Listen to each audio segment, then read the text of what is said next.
The Buffalo Sabres staying hot last night, snagging their second straight shutout on their road trip. Up next for the Sabres on the trip, they'll take on the Los Angeles Kings tomorrow at 4 p.m. That will be right here on WGR. Around the NHL, 5 games tonight, only one of them with ramifications in the Eastern Conference playoff race. The Carolina Hurricanes tied again with Buffalo for points in first place in the Eastern Conference. Carolina takes on the Toronto Maple Leafs tonight. College hoops NCAA tournament action going on, the round of 64 concluding today, and we had some drama early on with the first game of the spread, Kentucky and Santa Clara having to get to overtime. After back-to-back threes, Kentucky, though, the 7 seed, beats Santa Clara 89-84. Texas Tech moving on.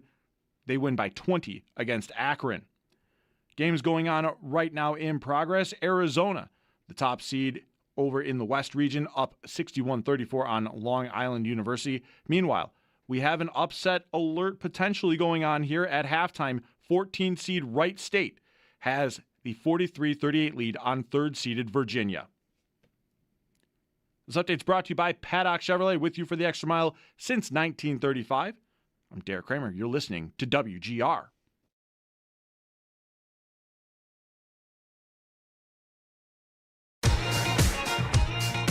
My dad's not here right now. He's still at work. So I'm going to blast him. Mike Schopp and the Bulldog. I'm going to see if there's a clean version so that my parents and the people at my school will not get mad at me. We've got the spritzer filled with water just in case if stuff gets too fire. I'm going to set up the speaker and I'm going to listen to Mike Schopp and the Bulldog. I think this is the best Mike Schopp feature that I've heard in a long time. I think his flow is really good in it, and I like his aggressiveness on it, and the Bulldog. Put not enough effort in it. I think overall his flow was good, but I don't like that mobile rapping. That was my review of Mike Schopp and the Bulldog. Didn't need the spritzer. Wasn't fire enough. No spritzer for you. No spritzer. Let's go. Happy Friday. Congrats to everybody here for the tournament in from out of town. What a day. Chamber of Commerce special. The Cave of the Winds let's is probably... Let's go to the falls. You want the Cave of the Winds because it's the same, only colder. Right. It's March. You can't be mad that it's cold. No, you can't. But it's the worst. It's disappointing. Imagine a football game in this weather. Yeah. It happens. This is March. Yep. It gets pretty bleak. But right around the corner, nicer days. And, you're from Michigan. Right. So how much better is it where you live, actually? You knew where you were going. I mean, you could have hoped. You could have hoped for better. It was cheaper. You could have gotten San Diego. Yeah. And, broken your budget. Yeah. And then sat on the beach all day. Sure, there's right. Value in that. But you would have spent, Lord knows how much money flying, and let alone waiting around in airports hoping that it all comes together. Right. Instead, you're able to just hop in your car and drive here from Michigan, and, it's raining. That's right. And kind of cold and gross and gray and disgusting. I just heard that Long Island is losing, and I thought Tony is probably happy about that. Tony, if you don't know, you don't know. Right. Yesterday. Get rid of these New York teams. Right. So we'll keep you posted on that one. The Sabres, another New York team.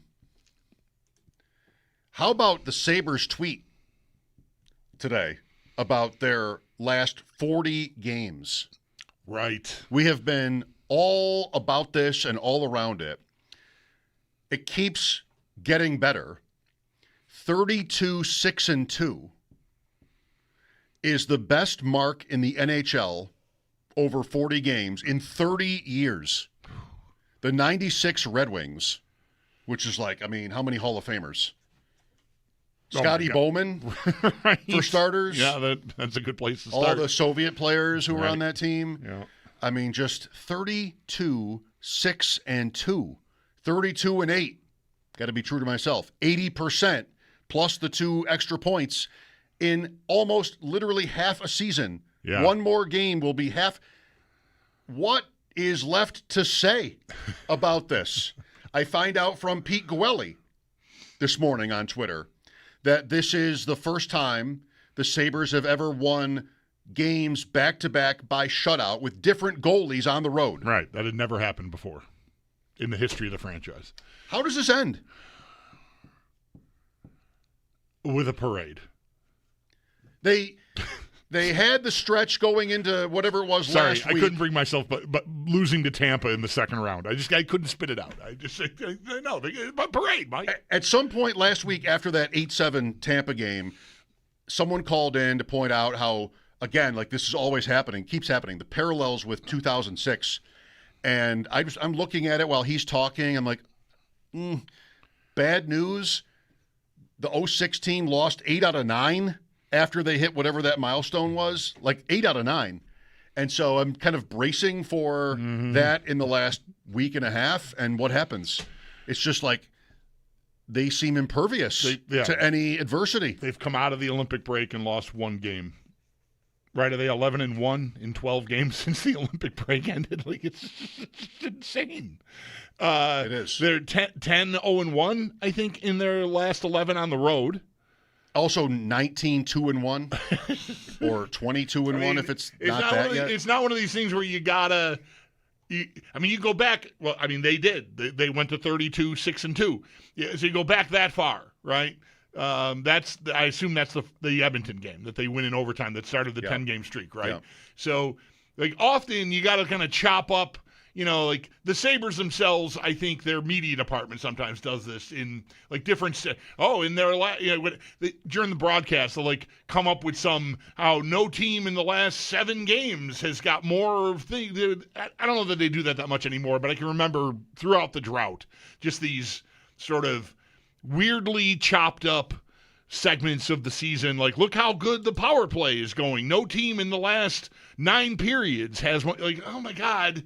This is just this is just great. This is just undeniably great. You want to talk about 5 games? You want to talk about a dozen games? You want to talk about 20 games? You want to talk about 40 games?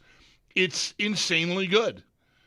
And they just keep finding ways. They weren't even good last night for the first half of that game. They weren't bad, but it was nothing like errant passes and there's just nothing really going on, and then suddenly they were ahead 3-0. Or in Vegas, I might say. Same, yeah. It just was. Well, this is their best feature. Yeah, that they can find their way to win 5-0 on a night where for half the game they were just kind of like, nah. I don't think they were necessarily bad. They just weren't good. They weren't a lot of like hope passes and turnovers and just sort of it was just kind of sloppy, but. Lyon was great at the start when they needed him, and then they got their 3 goals, and then the game was over. And that took like 1 minute and 40 seconds. I know. They scored 3 goals. I literally went upstairs for a second. My wife, it was nice. I'm finding these 10 o'clock starts for my wife's schedule. We haven't spent as much time together as we have on a Tuesday and a Thursday in 10 years. Because I'm up until 12:30, and she's up until 6 in the morning every day. Like if she's working the next day, so I leave the room, I come back, she's like, it's 3-0. I'm like, oh my God, I thought I had a moment here where I could go put some laundry away or something. I don't know. I loved the 3rd goal. It's just, oh yeah, well yeah. I mean, that's a bomb pass from Samuelsson up to Zucker, who holds that guy off, and then there's Dahlin. What's he doing there? At the goal, right? He beats everybody back. Yep. Or up. Up, that's right. Just a perfect example of who they are and what they are. Samuelsson makes a 120-foot pass. Zucker is gritty enough to hold that guy off, and Dahlin is smart enough and fast enough to get up the ice and be the first one to the goal mouth. Yeah, it's remarkable. Is that what's called river hockey? I think so, yeah. And river hockey is bad? River hockey is loose and fun and irresponsible. It's pond hockey. It's shinny. It's some version of that. It's the same. Those 3 things it's not a compliment. No, it's definitely not. It is, and I'm long past getting mad about anything really that is said about something I care about. Just in this day and age, it could just wear you out. I especially, and I think everyone should be like this. Don't worry about things that are patently false. Like, they are not a river hockey team. yes, the Tampa game was 8-7. My money would heavily be on this anonymous player who said the Sabres are see if it holds up in the playoffs is the idea here. This was from Elliot Friedman's 32 Thoughts. I didn't listen to the podcast, but I read the written version of it, and that's where this is hidden in there. Like, Sabres are fun. The fans deserve it. One opposing player said, let's see if it holds up in the playoffs. They're playing river hockey. They're good at it, but, skepticism. Yes, 8-7 is an example of a wide-open, crazy game and all the fights, but they are absolutely not a team that is, like, full throttle all the time. And so I don't know if that gets a foothold and makes it on to, like if Chris Chelios or someone is on ESPN this weekend, I don't even know if he's still there, whoever's going to be on ABC tomorrow starts talking about the Sabres during an intermission and how they're so fast and loose, it's going to be wrong. It's not who they are. They were that way under Don Granato. They are not that anymore. So I guess I kind of want, probably, even though it's the NHL and not like football or baseball, the league is too sophisticated for this hope. But I guess I kind of want to think people assume that and find out that they're wrong. Like even teams preparing for the Sabres. A 7-game series is really interesting. It's been so long. And I don't really know how to really articulate this, but if they're different to any extent, if they're different in how they play and like they're a challenge for other teams because whether it's that high cycle or river hockey or something else, then I think in a 7-game series, probably teams will figure out how to counteract that. Sure. And maybe that's not great. I think I'd still rather be a team that has sort of the high-end goal scoring or goaltending. And, I feel like I'm just going to have to trust that. Yeah. And the Sabres are really not that. They have a lot of good players, and their blue line is excellent. Their goaltending has been great, but that doesn't have to continue. I don't know. It's not somebody that you know. It's not Dom. It's not somebody that you feel like you know is going to be rock solid every time. And they might even end up alternating in the playoffs. But that'll be interesting to hear people more knowledgeable about hockey X's and O's than I am. Yeah. Just break down whether they're a team that, all right, well, we're going to play this team 5 times in a row. Well, I would bet that if it hasn't happened already, because teams, there's a certain amount of game planning that goes into, every game. Like, you're going to have a meeting. You're going to, and what does this team like to do? What are their tendencies, right? And this high cycle you just mentioned is definitely one of their trademark things. And there aren't a lot of teams that have the blue line, the talent on the blue line. That's why I've been saying for months here that is their superpower. Those 4 guys on the blue line, they can play like forwards, and you just have an ability to do things in the zone that not every team is comfortable doing. I don't know how much in a regular season game teams can come up with and implement a plan to try to take that away, or at least, mess with it. Because, you don't have a ton of time. It's not like football. We got all week, right? You got a game on Tuesday, you got a game on Thursday, on Wednesday. You're going to try to get a plan. Everybody's tired. You're not even practicing because you're playing 4 games in 6, whatever. You get to the playoffs, I would expect, whether it be successful or not, teams to have a plan for that. When they start doing this, we have to do that. And I think it'll be really important for the Sabres to be ready with some kind of a pivot. Because if you suck defenders out, that's the idea behind the whole thing to begin with, is I'm cycling out here, I'm going to try to pull a defender out and create a 2-on-1 down low. That's a lot of what they're trying to do. So I don't know how you counteract it without leaving yourself vulnerable down low, but some coach will come up with some idea. Again, whether it will work, I don't know.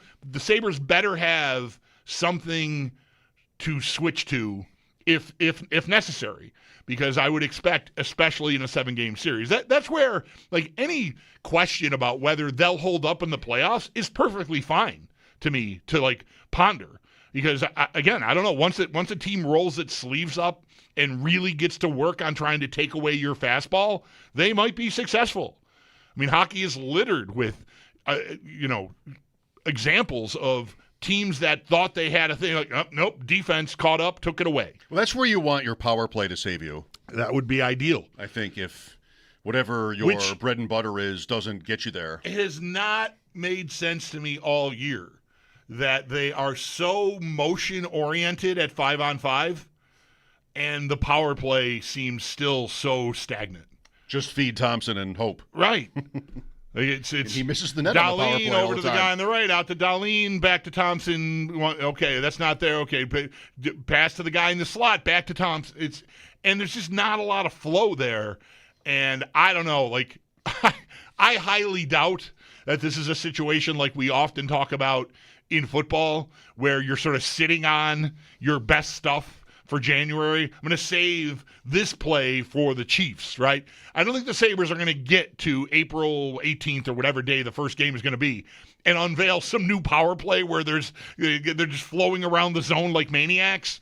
But I cannot rectify why their power play seems so stationary and their 5-on-5 play is so vibrant. It just doesn't really make sense to me. But here we are. So much fun. I read Sean McIndoe today at The Athletic about the word he insists is a real word. I'll just go with it. Bandwagoning. Right. Is this the bandwagoniest team ever? And that is to mean that the Sabres have been down for so long. They're really fun. They're having this magical season. Is this a team where like all these other fans would sort of change lanes and root for them if their teams are out of it? He's writing from a Leafs. Right. He's a Leafs fan. I'm not sure I want to say a Leafs standpoint, but I voted on the poll. I did too. Because of crossword puzzles, I'm now a subscriber. New York Times, so I get the puzzles and I also get The Athletic. And it was 80. I voted yes. Me too. Why not? Yeah. Bring it on. I don't want to be a gatekeeper about welcome everybody. I'm not. Yeah. You saddle up next to me at More Room tomorrow afternoon, and it's your first time ever watching a Sabres game. I'm going to tell you everything you want to know, if you even want to know anything from me. Come on in. It's just to say, like, don't be a jerk about it. Right. So 81% were voting in favor of welcoming new people. All right. I mean, why wouldn't that be 100? But, he laid that out. Yeah. There's river hockey. There's bandwagoning. I got to make sure I slow down a little bit to be able to say that. I hope. I don't even know. I feel like it's almost too late in the day already to say I hope the river hockey thing takes hold, because I think there's already shirts. I think 26 Shirts already has a shirt that's coming out.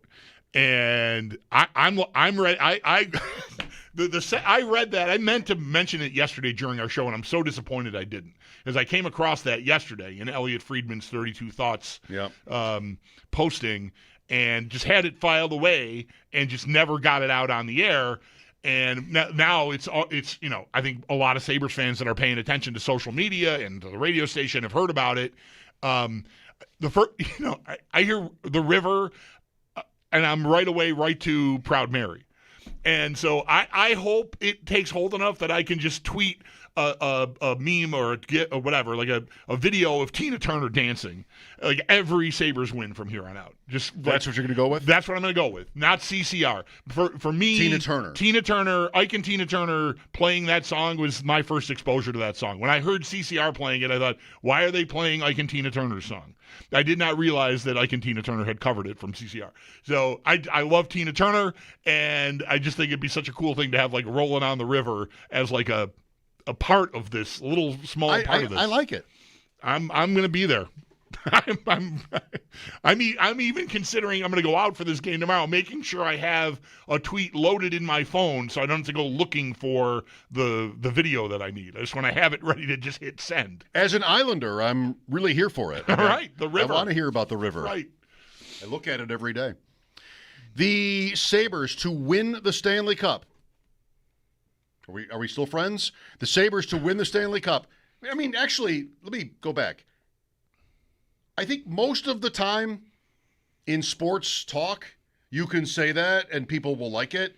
I just have this sort of hesitation saying it here this is my only experience in my profession is being in Buffalo, which has never won a title. And I feel like maybe people just don't want to. I'm always couching or sort of putting an asterisk next to any sort of really optimistic take because somebody's going, no, it'll never happen. You know this, right? It's not, we're cursed or whatever. Anyway, plus 1,800 to win the Stanley Cup. Third in the East, third shortest odds. Still pretty long. Tampa, Carolina. How could you bet Carolina at plus 550 when Buffalo is plus 1,800? I wouldn't even go near it. No. Ottawa, plus 4,000. Columbus, plus 6,000. Question mark? I mean, those are interesting. You like to lose your bets, so do I. Long shots. Are the Sabres Sam Panayotovich in 10 minutes? And I'm not sure he'll really have an informed answer on this, but he might. I warned him this morning that we're talking hockey with Sam. Are they a sharp bet or a sucker bet? Sucker bet, I'll go into McIndoe mode here, like both sides of the equation. I mean, who are they again? Maybe they're just running so pure. Maybe not really that good. PDO stuff, Greg Wyshynski. Maybe that makes them a sucker bet. Or maybe they're a sharp because plus 1,800 versus Carolina at plus 450 or Tampa at plus 400. I mean, that's 4x or better, more, and I can't decide what the Sabres are. I think it's an interesting question. Yeah. Are they a sharp bet or a sucker bet at plus 1,800? Well, all we care about probably is that that's our team and it's going to be fun. And maybe if you graduate to the point where you can imagine it, where you can see it, why not Buffalo? What is it about them that will get them beat? I mean, has to get them beat. I don't know. So then that's a great number, I think, for a bet. Yeah. So I don't think I'd want to call them a sucker bet. But there's a reason. There's always a reason why the numbers are what they are. And I think probably a lot of it with the Sabres, which is what I like about this too, is they're just so new to the dance. Right. But can they really win the whole thing? And winning the East is a good number. Likewise, it's their third. Maybe it's plus 750 or something like that. Okay. I mean, I can get there. We've already got Lindy, though. Is that wrapped up? No. No, I think I think they will need to get the division home. I think if they win the division, I would be stunned if he doesn't win it because the competitor is the team that probably will finish in second place. And I just can't imagine even hockey or people who cover hockey. I'm not even sure. I think the broadcasters vote on Coach of the Year. Yes. I just can't imagine them putting John Cooper ahead of Lindy Ruff, riding a 14-season playoff drought and not just squeezing into the last wild card, but running away with the second half of the season, which is what they've really done here So far. I mean, there are games left here, so we'll see. But I think if they hold on to their now 4-point lead, still Tampa won again. Still 2 games in hand, so there's that still to factor in. But if they manage to hang on to that lead, I think he'll win it. I think we'll win that bet. I'd be really, really pretty stunned if they didn't. Me too. I mean, what does the formula usually look like? You're a team with very low expectations, or at least average or so expectations, and then you go and win the East or something? Yeah, power and whatever we were looking for that led them to trade for Kesselring, and he's, right now he doesn't even matter. Crazy. Sammy P next. Matt Larkin today from Daily Faceoff. Brian Koziol will join us as well, talking Sabres and the tournament. Brian was embedded yesterday at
Super Bowl 62 in Atlanta, February of 2028. They don't have a date for that game yet. And it's unheard of to be less than 23 months away from a Super Bowl and not know when it's going to be played. You got to have a convention center for the whole week.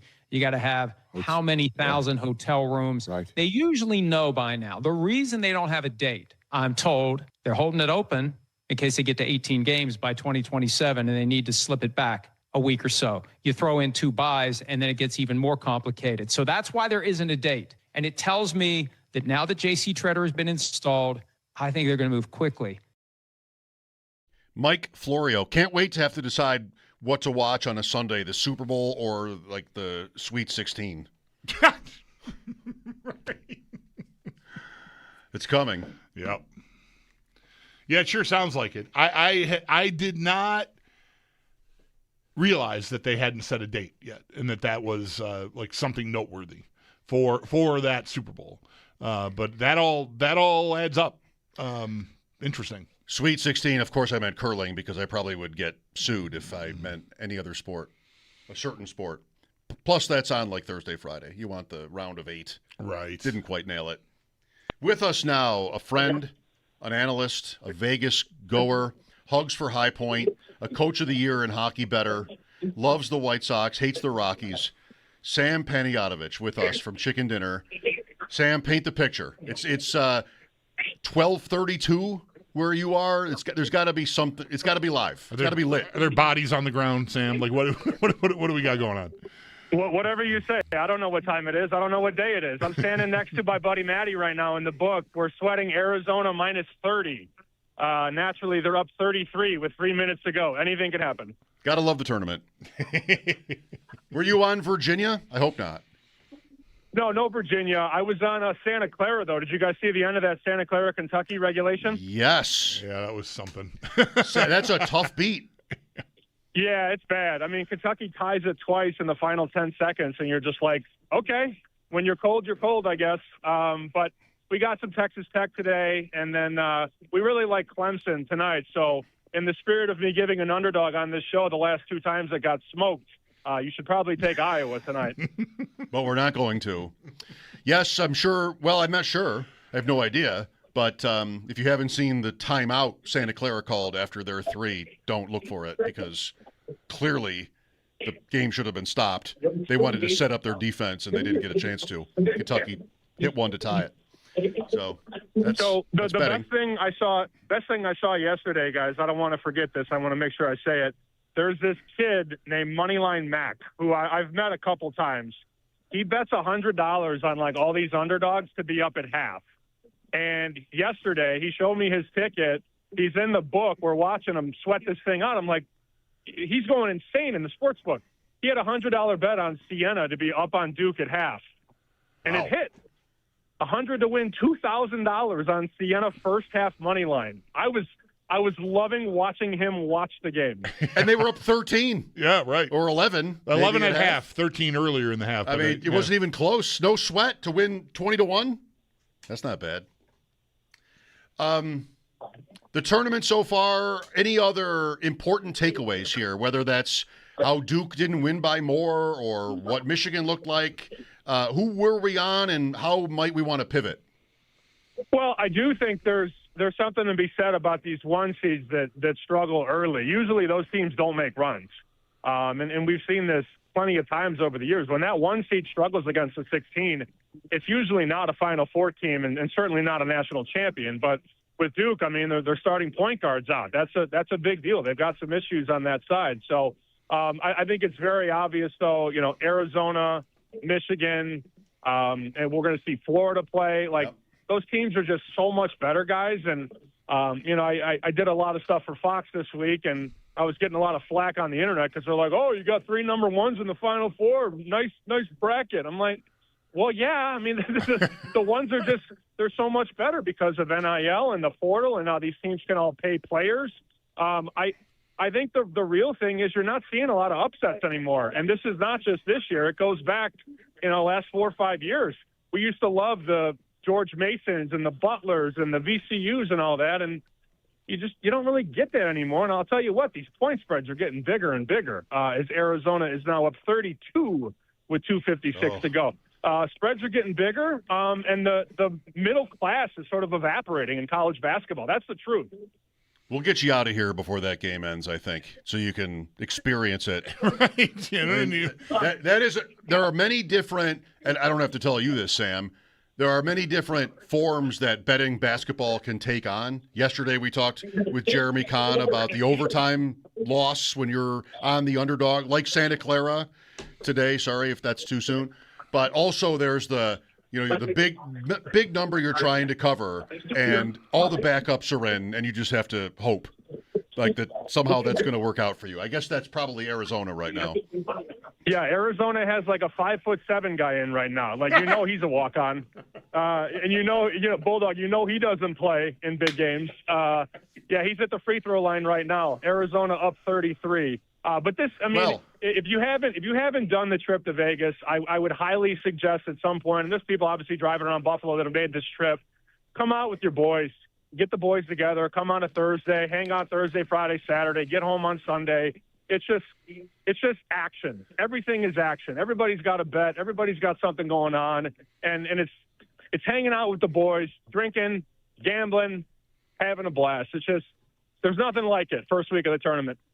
The 5'7" guy off the bench for any team should be able to make free throws. That's why. I mean, you got to do something. You got to be able to do something if you're going to make the team. So I'm braced for whatever answer I get here, Sam. Everything you just said. It's tournament week. Baseball is starting. World Baseball Classic was great. Baseball is starting. NBA. NFL is always, there's always a heartbeat, a pulse. How about hockey?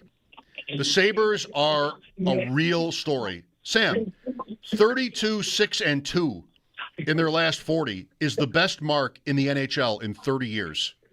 And it's coming from a team that even here we tend to ignore when it gets to be this time of year. Like we're done with it. Plus 1,800 to win the Cup. Are they a sharp bet? I don't know what you know here, how much you follow it, because I know you're more into other things. I wonder if you think they're more a sharp bet or a sucker bet as a team that, is in first place, but maybe doesn't have the star power or the legacy or anything else that you would tend to want to bet on. I wouldn't say it's sharp at 18-1. I mean, it was sharp when guys were popping them at 70-1 and 40-1. I mean, you can still be late to the party, though, although I would never suggest you go late to a party, especially a Bulldog party. You want to get there early, not late. But I talked to a guy actually yesterday who books hockey bets at the Westgate, where I'm at right now, and he's like, yeah, they're really, really good. I still don't trust them. And I'm like, right. I get it. And I think you guys get it too. You kind of want to see it to believe it, but the way they're rolling right now, the depth, the goaltending, you know how I feel about Lindy. We need him to win Coach of the Year, and I think that's going to happen. You're obviously late, but you could still bet 18-1 if you believe it. It's just a fun bet. You bet $10, you bet $20 at 18-1. I mean, you spend that on a coffee now. You might as well just bet on the home team and see what happens. I would probably bet to win the conference, not the cup. But this is literally like the last chance. You don't want to wait any longer if you're going to bet the Sabres. Yeah, I definitely feel that. And I feel like, I know we've talked about this every week since we've made the Lindy Ruff Coach of the Year bet, which was, a couple of months ago now already, or 6 weeks? I don't know, whatever. I think they win the division. I think he'll win it. I think if he doesn't, he still, to me, would be live for it. But if Cooper gets it with Tampa, then gets the division, then I could see that swinging, Cooper's way. But I think if they get first place in the division home, I think we're all set on that bet. I think Sneaky Joe could coach the Lightning, though. That's my thing. I don't think it's difficult to coach a team with multiple Hall of Famers. They're supposed to be good. They're one of the preseason favorites. Nobody saw this Buffalo run coming, outside of Buffalo, for that matter. I mean, it wasn't even possible in the eyes of Vegas. This is not supposed to happen. So to me, that's the better story. Is Arizona is up 35 with 55 seconds to go. Hold on, baby. What is it? 32.5? Less. We laid 30 and a half, I think. Come on. Sam Panayotovich at the Westgate. Mike Schopp and the Bulldog here. Are you doing baseball right now? I mean, opening day is next week. What are a couple of your favorite totals, if you have any? Yeah, we like White Sox over 67. And I'll tell you what, the most interesting angle right now, the Pittsburgh Pirates, the win total has moved 7 wins up. It was 72.5 on the open. Now it's 79.5. They can't write an under bet on Pittsburgh. And honestly, I might let it keep going. If I could get 80.5 or 81 by opening day, I will bet under on Pittsburgh. That is like, it was sharp early. Now it's square. Everybody's piling on. I think that Pirates under has a lot of life there, especially at like 79.5, considering it did open 7 wins lower. What is going on there? I mean, is that Connor Griffin? What is going on with the Pirates? Why are they so hot? Paul Skeens, basically, who, by the way, only pitches every 5th day. I mean, Is there already? I hate their off. Yeah, I mean, he's really good, but how many wins is he going to get you? 20? Now you need 60 more? I mean, I don't love their offense, man. And, you know, those teams every year, the trendy teams, you never want to be on those trendy teams. They never really work out. Arizona covers. We did not get you out in time for the end, but it sounds like maybe it was pretty chill with both teams playing backups and no fouls or anything like that. So 34 is the margin of victory there. Congrats on that. Okay, well, NFL, is there anything on your mind? I mean, it's through free agency. The draft is in a month. Mike, it's March. I got no time for NFL right now. Okay, that's fine. That's fair. Very good, Sam. Thanks for your time. Enjoy the rest of your trip. I love you, boys. See ya. All right. Congrats on your Arizona win. Yes. Good deal. We got to not exactly sweat that with him. It really wasn't a sweat. No, it really wasn't. And it's nice to hear him win. Yeah. Yeah. We usually talk – this is betting, right? You usually Right. talk about your beats. Yeah. Well, yeah, he squeezed in a little. He had Miami last weekend or something, and they got absolutely clobbered in the game. Hurricanes. Yeah, right. We have Virginia Wright State on in here. And Virginia, as the 3 seed, is up 1 with about 7 minutes to go in that game against Wright State. Iowa State, Paul will be happy, is up 36-9. That seems like Tennessee State. That's a pretty good start. And Alabama is losing to Hofstra. I don't like hearing that. 11 minutes to go first half. Alabama down 4. All right. I can wait. That's my survivor pick today in Ostrowski's thing. Okay. So as soon as I want to see this for 6:40 to go. Whatever. I can wait for Alabama. There'll be plenty of the end. I want to see this Wright State thing. You want to root against Virginia? Yeah, I'm sure. For sure. Yeah. The favorites. Yeah. All right. Exciting times. Matt Larkin, Daily Faceoff coming up at 4. How for real are the Sabres who keep doing it? And it's almost like they keep sort of upping it, not just hanging on to win games, but now you're getting back-to-back road shutouts. Vegas and San Jose, those are not bad teams. L.A. and Anaheim coming up this weekend, then they're back home, the Sabres, Wednesday night, 7:30 Wednesday. That's cruel and unusual. 7:30 against Boston. Home games coming up. I mean, they still have their share left. But this road trip, and then there's another back-to-back on the road in April. 2 more road games scattered after that. But really, Getting down to it here. Home stretch. Yeah. Home stretch, and they are still flying high. Mike Schopp and the Bulldog here at 803-0550. This is WGR.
First day of spring.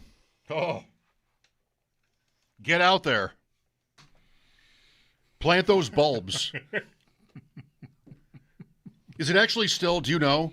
You might not. Sorry, I don't. Is it actually still too early to be doing that?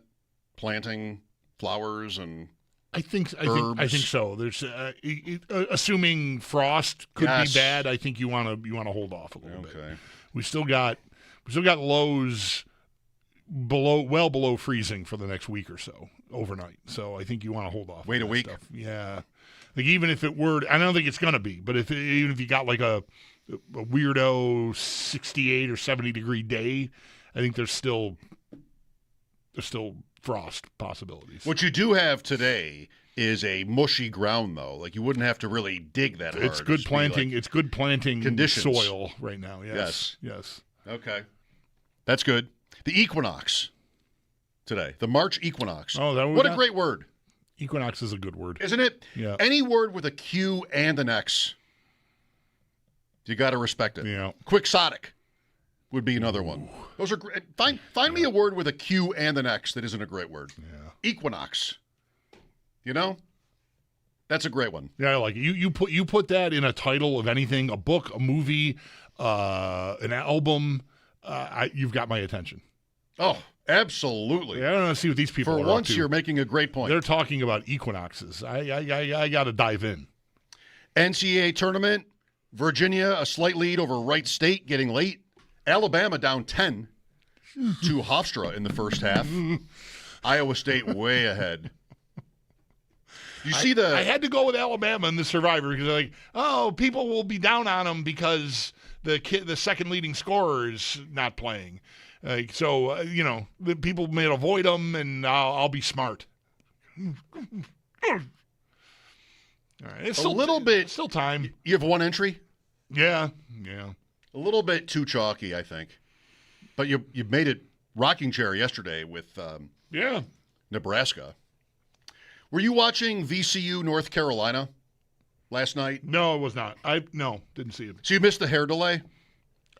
There was a hair delay? There was a play. Oh, it was just right up your alley.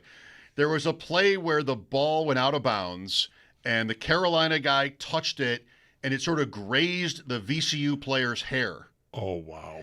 And they called it out off of VCU. So North Carolina ball, off the hair. They might not have thought it was hair. They might have thought it was like his shoulder or something. And then we had a challenge and a process. And the three, I mean, if you don't watch a lot of basketball, this is so funny and embarrassing. And it's, of course, going to be how it is. The three officials standing together, huddled together, just like in football, talking to each other forever, but probably not really talking about anything. They're waiting to be told what to do. The one ref who's facing the camera has the basketball in front of his mouth. Right? Because you don't want to be able to read his lips during this. I mean, it's just all so predictable. And they decided eventually to not overturn the call. So they stuck with it was out off of the VCU guy's hair. Right. They had Gene Steratore. It has to be Gene Steratore weighing in on, kind of sort of giving you both sides. And eventually the official looks into the camera and announces the call stands.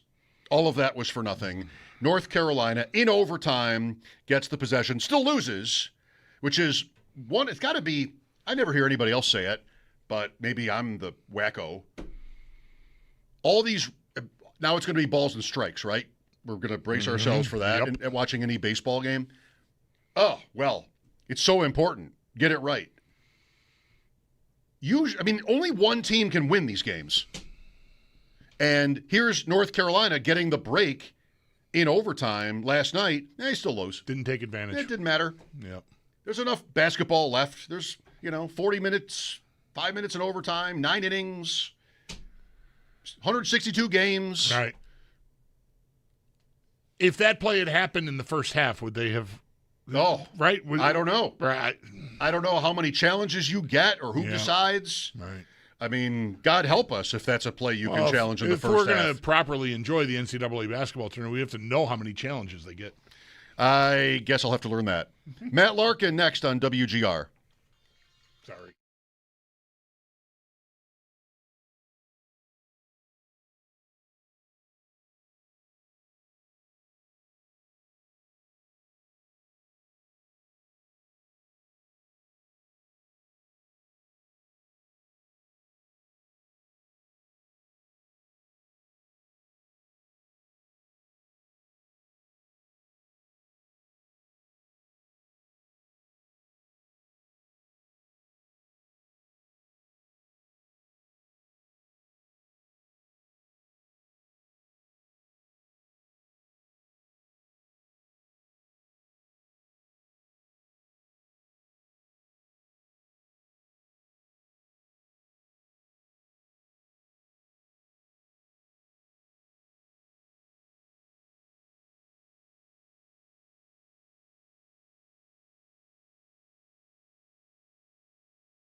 The Buffalo Sabres remain hot, last night snagging their second straight shutout win on their road trip. Up next for the Sabres, it'll be the Los Angeles Kings tomorrow at 4 p.m. You'll be able to hear that right here on WGR. Around the NHL, 5 games tonight, only one of them with real ramifications on the Eastern Conference playoff race. The Carolina Hurricanes taking on the Toronto Maple Leafs tonight. Buffalo is tied with Carolina in points for first place in the East. To football, the Buffalo Bills declining to match the offer sheet for offensive tackle Ryan Vandermark. Vandermark will be heading to the Minnesota Vikings. The Bills do clear $3.5 million in cap space, though, thanks to the signing from Minnesota. College hoops, NCAA tournament action, the round of 64 concluding today, as there are several games in action right now. Iowa State up big on Tennessee State 50-26. Meanwhile, there's another one with potential danger here for 4-seed Alabama, as they are trailing 13th seed Hofstra 30-25. Earlier today, Virginia escapes calamity. They avoid an upset from 14th seed Wright State, winning 82-73. Arizona going away big with a win against Long Island University, 92-58. Meanwhile, one other game in progress right now, Texas Tech on Akron, as that one actually went final, as it decided to mess with the page with me there. Great job. This update's brought to you by Paddock Chevrolet, with you for the extra mile since 1935. I'm Derek Kramer. You're listening to WGR.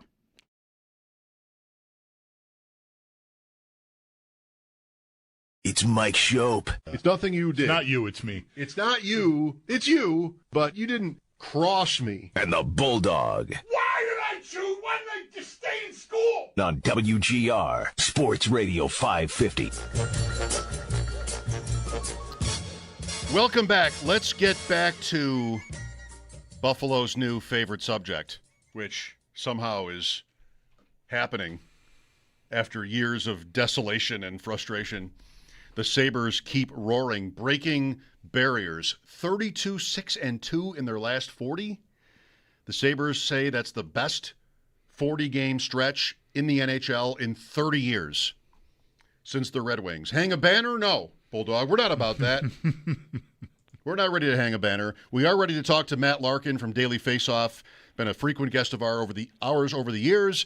Glad to have you back, Matt, and especially because it's like for the first time probably since we've ever met, fun times around here. Oh, gentlemen, it's great to be on. You guys always keep me on my toes. I love it. And I have to say, I've been looking longingly down to QEW, wondering about playoff hockey at KeyBank for the last, I guess now it's been 3 months, really. Yeah, I've been sort of curious. The Sabres were in there in Toronto a while ago and kind of did a number on them. And with the way the Toronto season has gone and with the way the Buffalo season is going, I'm always like sort of like to be clued into like how media and fans are handling the situation. You know, like it's such a foreign concept to see the standings flip the way they're flipped here. Literally, Toronto's in last, Buffalo is in first. How I don't know, how do you think Toronto fans are handling this Buffalo emergence? Well, I feel like the Sabres story has transcended rivalry. You know, and when the Sabres were in town last, I was in the Sabres room and just seeing the vibe among the team, the likability, the way all of Rasmus Dahlin's teammates were speaking so lovingly about him with everything he went through, and just 15 years, the drought. And you look at even just the TV ratings in the Olympics and how Buffalo performed there as a market. It's just very hard not to root for this team and this story. And I think that even markets that theoretically would be rivals of the Sabres are saying, hey, these guys have earned it. They're an exciting team. They're an easy team to like. And this market deserves a winner. Yeah, that's very similar to what I read from Sean McIndoe today about, again, what was his word? Bandwagoning. People getting on the Sabres bandwagon because there's so much to like about it. I like how you put it, Matt, transcending the rivalry, and I'm glad to hear it because it really is, I think even to almost all of us, shocking that this has happened. Would you say that about yourself? We talked to E.J. Raddick. Now I'm dropping all the names, Bulldog. I'm sorry. We talked to E.J. a couple weeks ago, and I asked him a similar question, just like, how shocked are you by all of this with the Sabres? And he said, only so much, because for a couple of years, I've really liked their roster. So I guess he was saying he kind of thought it was a team that was capable, maybe not of 32-6-2 or whatever that is, but, success. And what would you say for yourself in this way? I would say if it was a couple years ago, I would say no, I'm not shocked, because that was when we had Tage breaking out and the team was trending in the right direction under Don Granato, and you had the near miss of the playoffs, and it felt like, okay, the next logical step is to get through. But then everything collapsed, and we had a GM fired midway through the season. So, of course, morale was at an all-time low, and I had reached the point where it was kind of, okay, you have to show me for me to believe anything at this point. Mm-hmm. And I think what's extra shocking about this group is that so much of the core is the same group that's been around throughout a lot of this losing, right? Of course, there have been small tweaks there, Ryan McLeod coming in, of course, Josh Stone and Kesselring, the Paterka trade, but overall, a lot of these guys were there for a lot of the losing and are now still there as they come out of it. And to me, that's one of the most fascinating parts about this team. Yeah, I mean, have you ever seen a general manager bump? Like, we know about the head coach bump, right? But this winning streak, this 32-6-2, dates back to an overtime game they won in Edmonton in early December. And that road trip, now Adams got fired when they got home from that trip. That was the midpoint of the trip, and there were a couple of more games. Of course, they won them all, came home, and the change was made, and they just kept going. But word was out. Like, we were all in town here that week while they were out west, losing in Calgary and then winning that overtime game in Edmonton, like bracing for change. And Lindy Ruff was even a part of that. But anyway, the point is, how many times in history can you look back and say, the GM got fired and the team took off? It's a weird one, but that's really what happened here. It's true, especially because GM firings are pretty rare in season because they're such a big picture thing. And I think what's extra fascinating about the storyline is it's forced us to relitigate some of the moves that Kevyn Adams made. Like, for example, of course, we can go with the Doan Kesselring trade. It's like, oh, geez, wait a second. A lot of these moves have paid off. And, of course, I'm sure we'll get into it, but, as has been brought up with me many times by the fan base, Ryan McLeod, that trade has worked out really well in the end, right? So all these moves from Kevyn Adams, it's like, wait a second, he kind of built this team, even though I think there's a lot of confidence in Jarmo Kekalainen and the direction he's going to take the team. But it's weird because you almost feel like, I don't want to say apology to Kevyn Adams, but you feel a little sorry for him because a lot of this was his work. Yeah, he unquestionably built the team. I mean, the trade deadline happened, and there's a couple of role players now. Stanley on the back end, Shen is a break glass in case of emergency. Carrick has fit right in on the fourth line, but no, the team was absolutely. And, funny enough, Kesselring is a spare part. Doan is the rock star of that trade and already got a lucrative extension out of it. And, Adams wanted him too, so it's not like that's a stick in the spokes of the idea that he built the team. He insisted on Doan coming in that trade, and that really paid off. So, yeah, I mean, he undeniably will deserve some credit. He deserves some credit, some level of credit. But I think it's too much of a coincidence that they took off as soon as he was gone. Yeah, I think you have to look at it as, I think the culture changed. And I think even if it's subconscious for the players, I think the sense that, okay, ownership is not going to tolerate this forever.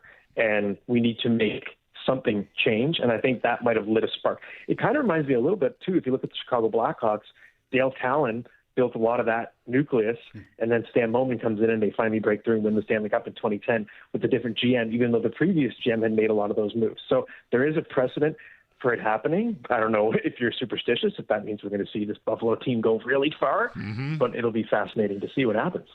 Well, I definitely want to get into the landscape in the the playoff mix and talk about that too. They did have. And Bulldog and I, Matt, have talked about this almost every day since this phenomenon has occurred. They did have Jarmo Kekalainen on staff. And the Sabres have not had a GM who had ever been a GM since who? John Muckler? Maybe. Does he count? I mean, Scotty Bowman. Like almost everybody they've had run the ship here had never had the job before, and almost all of them never had the job again, as it happens. So credibility is a big point in this, and Kekalainen was kind of like on deck, for this. Do you have thoughts on him? I mean, I knew who he was from Columbus, but it's, Columbus. Like, it wasn't a team that really accomplished a lot. So I didn't know what to think when the Sabres brought him on. Yeah, I mean, I've had lots of dealings with Jarmo over the years, so I'm pretty familiar with him. I think in terms of what the book is on Jarmo, he's a lifelong hockey man, and he spent a lot of time before he was even with Columbus, right? He worked as director of player personnel with the Ottawa Senators. He was in the St. Louis Blues scouting department, director of amateur scouting for them, assistant GM. He has had a lot of experience, decades of experience, especially on the scouting side. So I think there's a lot of confidence in his ability to evaluate players, whether that's picks or players on his own team. And I think you could say he did a lot with a little in Columbus. It wasn't like he was gifted these absolutely stacked rosters or maxed out payrolls every season. And I think he helped that team overachieve, right? Columbus, that team won 16 games in a row at one point, one of those years that he was controlling the Blue Jackets. And I also think he, relative to the market, was a pretty aggressive GM, right? He made a move for Marian Gaborik one year. He bought Matt Duchene at the trade deadline one year. And that year, I think that was the same year they upset the 62-win Tampa Bay Lightning team. So I think that even though Jarmo has not broken through and helmed a team that's won it all, he has a lot of experience, and I think you could argue he has more to work with in terms of the starting point, talent-wise, than he's ever had when he first took a job in the NHL. Matt Larkin from Daily Faceoff, our guest here on the West Her Hotline. So, Matt, I've been following along the series you've been doing this week about looking ahead to the playoffs and like what it takes to be, what sort of traits do teams that have won the Cup over the last 10 years you've been focused on. How do you think this Sabres team and how they're playing translates to the postseason? Yeah, absolutely. I can give you a partial answer because the series isn't done yet, so I don't want to totally spoil it. Gotcha. But just for a little background, it's called Stanley Cup Ingredients. I've been doing it for 5 years. I take a 10-year snapshot. I've identified 7 traits that are most common among the Stanley Cup winners, and I check every year, okay, which teams have those traits. I also check if the traits are still strong correlations because we're looking at a new 10-year sample every year. So I can say so far the Buffalo Sabres penalty killing is very good this season, and that part has not come out in the series yet, but that is one of the strongest traits that correlates with winning. And goaltending is important. Now, in terms of the games played threshold, if you look at Alex Lyon and Ukko-Pekka Luukkonen, I don't think either of them has met the threshold to qualify for the study, but obviously Alex Lyon in particular has been one of the best goalies in the league this year. So you could argue that what they have going in, that tandem, it should qualify them for checking that box as well. Mm-hmm. To me, it's going to be interesting. What do you do? Who do you start between the two? Because there is a precedent in the playoffs. Teams that trust one starter tend to go further, just historically. So that's going to be a very interesting decision to make in Buffalo. Are there teams that don't do that? Are there teams anymore? We've had a tough one with this too, like trying to figure out what is likely here. Are there teams that alternate in the playoffs at all? I mean, it's pretty rare, at least. Yeah, it's pretty rare. I mean, the Carolina Hurricanes would be an example. The Boston Bruins with Ullmark and Swayman in a couple of years back as well. Yep. But even if you have 2 good goaltenders, it's almost like the idea that one is always looking over his shoulder seems to have a psychological effect. And if you look at teams that win the Stanley Cup, a disproportionate number have a single goalie who won between 13 and 16 of those games. I did a study on that years ago, and that was the trend, and I believe it still is the case.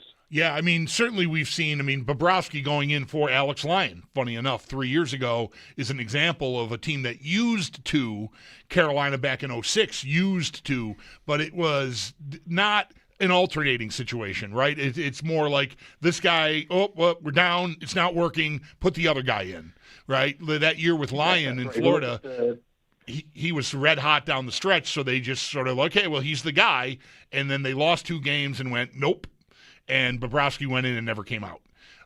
That's not alternating goalies. That's, pulling a guy. Replacing. Right. It's different. The Sabres have been truly alternating here for most of this season when those guys have been healthy anyway. Yes, exactly. So another example I was going to say was 2007, the Anaheim Ducks. J.S. Giguère had an emergency, had to leave for a couple games. Brizgalov comes in, but it was still Giguère's net, right? Right.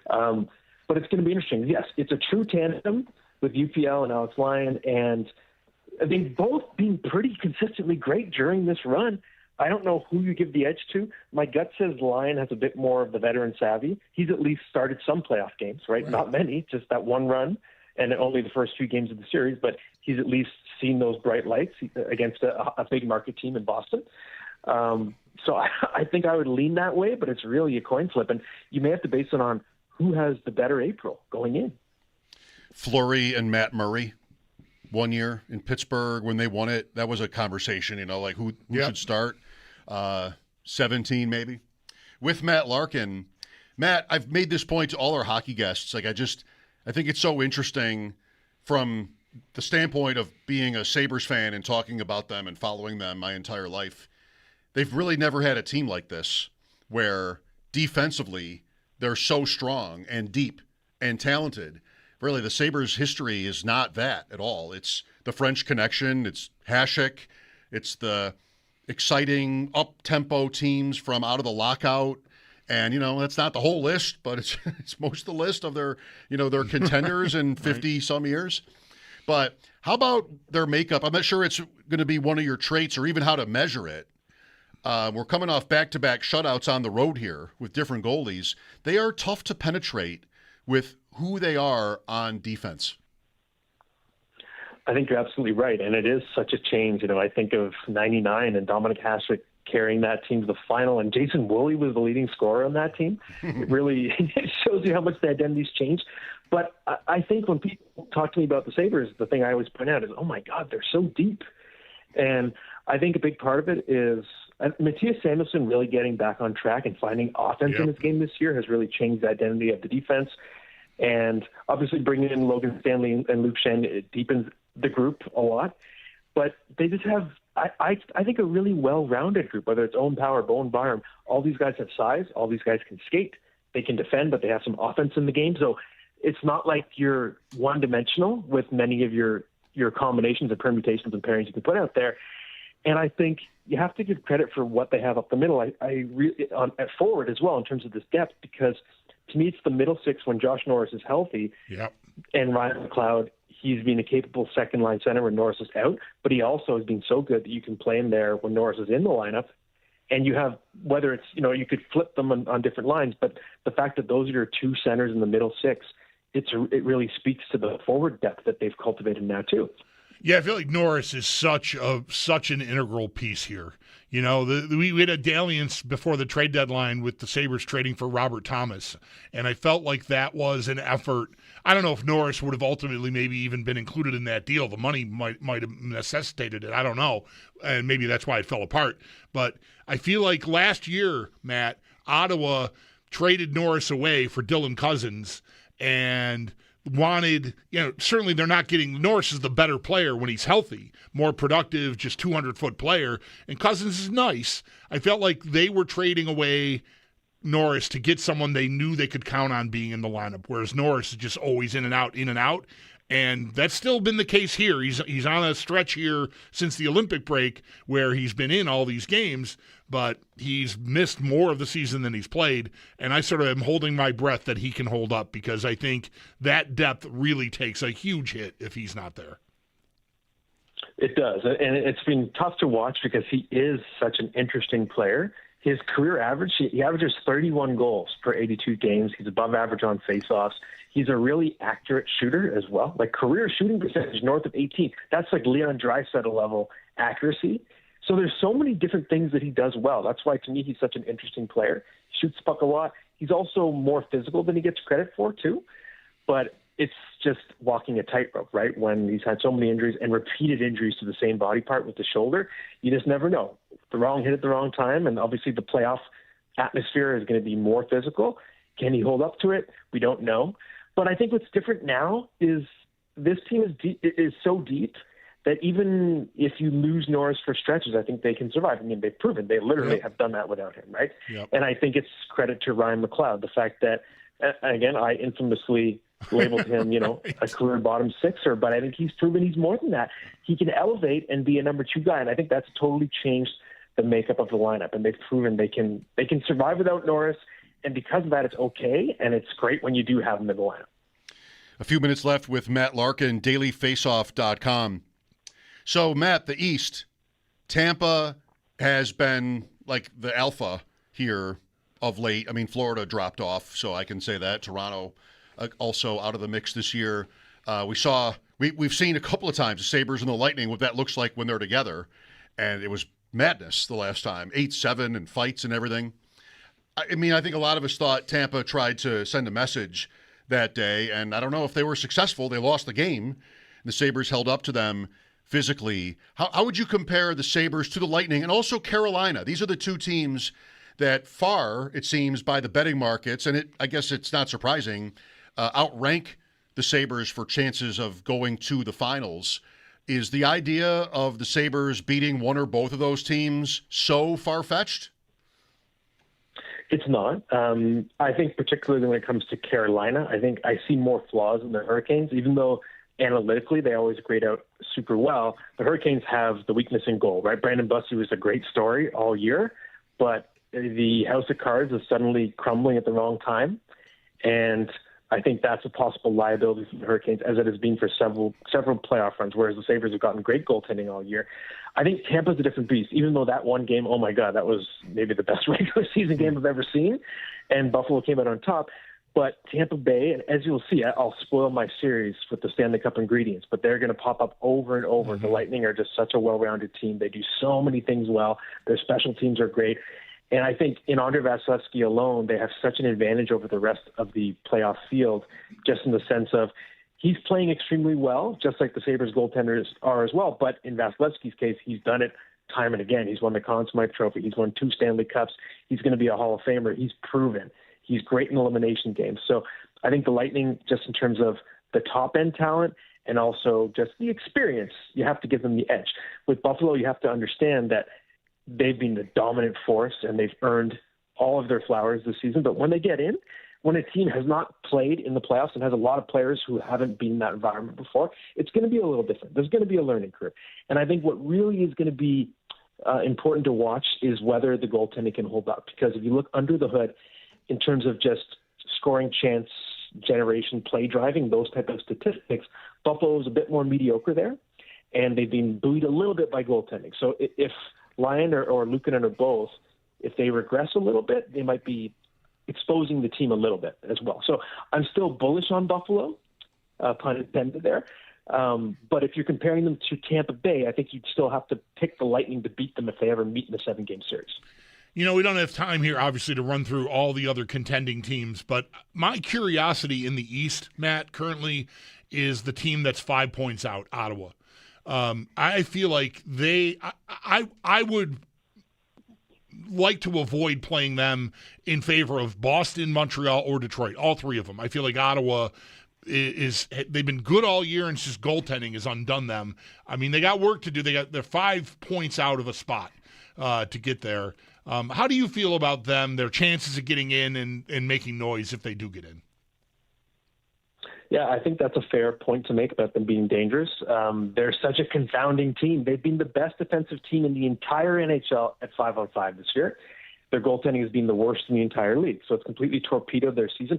Also, their penalty killing has been terrible. It's right at the bottom of the league, too. So they have a couple major flaws that are kind of ruining what should be a good season. Like, this team should be pretty dominant based on what happens at 5-on-5 in terms of the chances they allow and generate. So if, let's say, Linus Ullmark gets hot, yes, Ottawa could be pretty dangerous. I also think the Islanders could be dangerous because Matthew Schaefer is so dynamic, and Ilya Sorokin, he's the definition of the type of goalie who could steal a series. And I think the number one team I'd be trying to avoid is Columbus. Right now they're up into third, so they wouldn't be in a potential matchup, but everything is so tight, it's changing every day. Columbus definitely could finish in a wild card spot. They've been so good since Rick Bowness took over, and I really like what Jet Greaves has done in net for them too. Really athletic goaltender. One of the smallest goalies in the league, but he's really good. So I think Columbus is pretty dangerous. Interesting. I got to think about them. I never do. Yeah, how did that happen? They don't have they're no 32-6-2 or whatever the Sabres are in 40 games, but it's like 17-2-3 or something since Bowness took over. I mean, they're on a pretty serious heater. Crazy. Yeah. All right, Matt. Well, great to catch up with you again today. Here's to a fun playoff season. Thank you. Absolutely, guys. Always lots of fun. Thanks for having me. You're welcome. Matt Larkin, dailyfaceoff.com. Mike Schopp and the Bulldog here, 803-0550.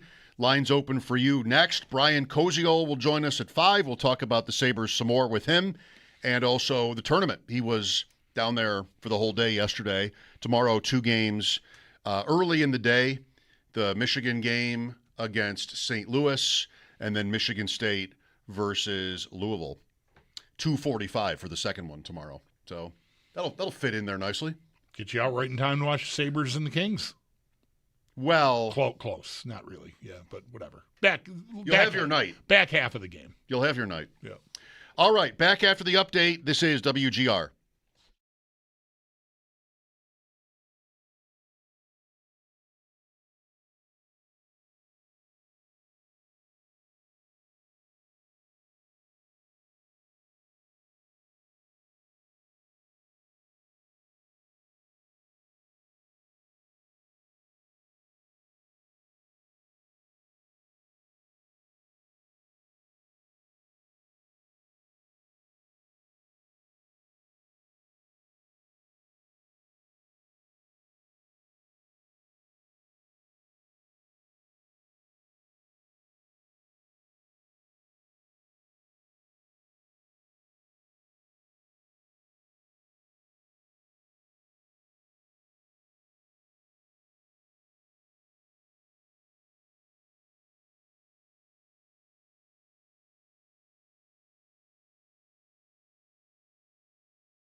They are currently 2-0 on the West Coast road trip. Up next for them, the Los Angeles Kings tomorrow at 4 o'clock. Ukko-Pekka Luukkonen expected to get the start in net for Buffalo.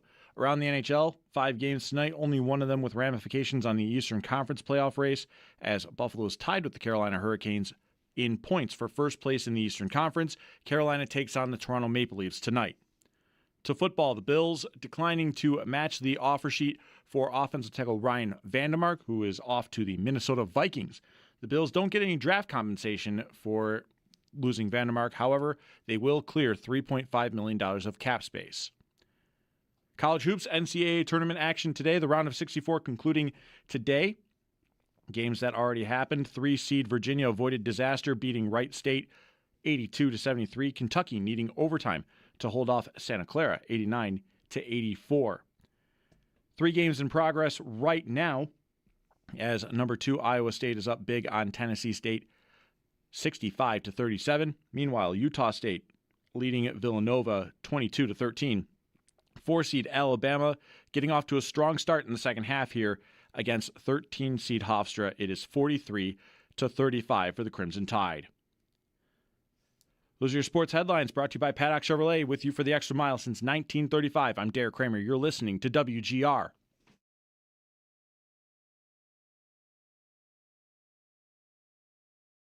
When there's a player like Josh Allen that makes the game look easy when it isn't. Yet when you see number 17 throwing the ball the way he does, running the ball the way he does, that is the characteristic of a great. He makes it look simple. The downside to that is sometimes when you be your Superman, you think you can do it on your own. Or in some cases, you think you have to do it all on your own. And I think the next step in his character arc is trusting in his teammate. Manti Te'o. Welcome to our show, Manti Te'o. Right there. I'm going to play the Sammy P card. Hey, it's March. I don't know. I have nothing to add. Football? What's that? Not today. Not just the tournament, but the Sabres continue to amaze. I know. Listen to me. 5-0 last night. I was up making mozzarella sticks late in the night. Oh, well, who wasn't? Well, I don't know who wasn't. It's mozzarella stick season. Everyone's... No, I'm sorry. My son had a challenge at school, and he prepped, and I did the deep frying and everything like that. Watched the game from the kitchen. It was really fun to work with him on that. Yeah, cool. I'm not a professional. They did not turn out like you'd expect to see at a restaurant. I don't have a deep fryer anyway. Like, that's not a move I usually turn to. Right. But great night. Helps you to stay up if you're active. You know, you're working, doing something. Precisely. Yeah. But my wife was sitting next to me on the couch from the time the Sabre game started until it ended. And if she hadn't been there, I would have easily fallen asleep. Not that we're talking through the whole game, but just like her being there. At one point, I did sort of like put the head back, and I'm like this, and she's like, "What are you doing?" I'm like, "Just resting." Like, that's not a good idea. That's the end. I thought to myself, I better stop resting, and I sat right back up. If she hadn't been there, I would have definitely faded. But once that starts, you're done. Yeah, there's no resting at like 11:30 at night. You're not getting a nap in. I'm going to close my eyes during the second intermission and wake up for the third? Nah, no. Never works. But I didn't want to turn it off, right? I mean, 3-0 going into the third. Like, I want to. They're so much fun to watch. Like, yes. I don't want to miss it. Let's go to Matt here. Hi, Matt. Hey guys, thanks for taking the call. You're welcome. Calling in from the bullpen here, but just wanted to talk about the Sabres, as everybody has. Just how refreshing it's been. I mean, everyone said this already, but they've just been so draining. Like, my entire adult life has just been them missing the playoffs. I'm 31.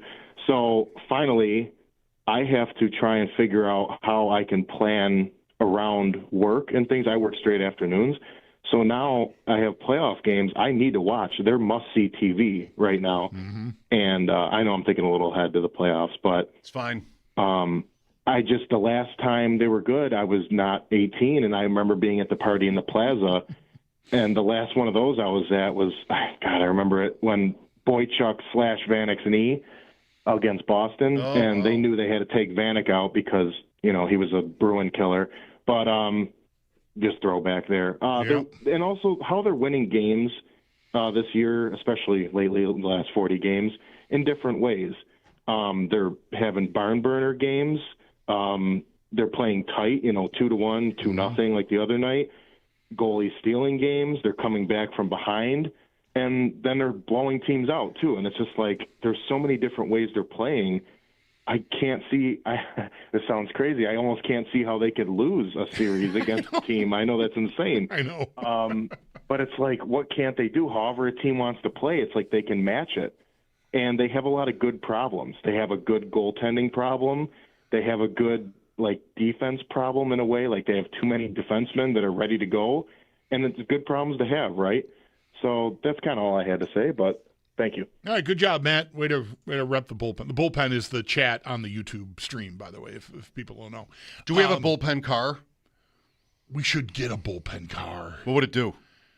I don't Drive know. people like mad around? I don't know, but I want a bullpen. I love bullpen cars. Bullpen cars, helmet cars, bring it on. A lost phenomenon, the bullpen car. Love that. Yeah. Love the bullpen car. Yeah. No, the way we started here today, the way that they're winning is just so funny that this river hockey quote made the rounds in the last 24 hours from some anonymous player through Elliot Friedman that will this hold up in the playoffs?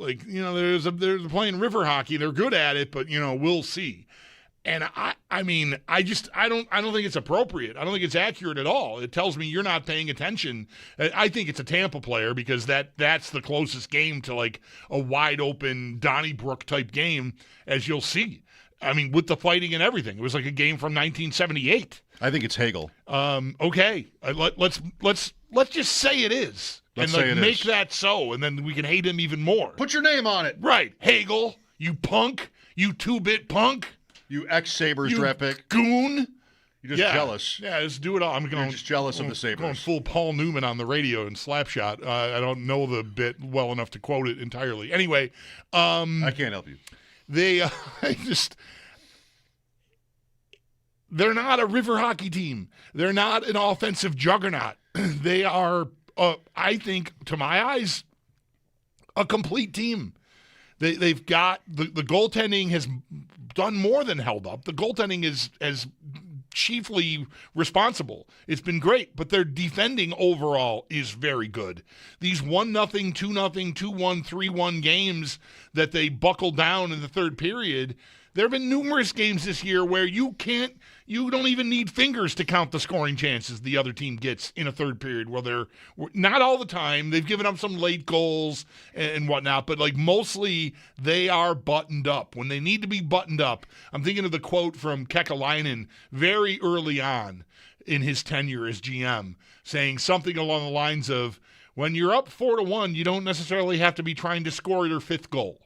Just, you've got the game, you're in control. It sounds a little too close to, going into a shell for some people maybe, but it's right. You don't have to take chances to try to score another goal. You've got the game.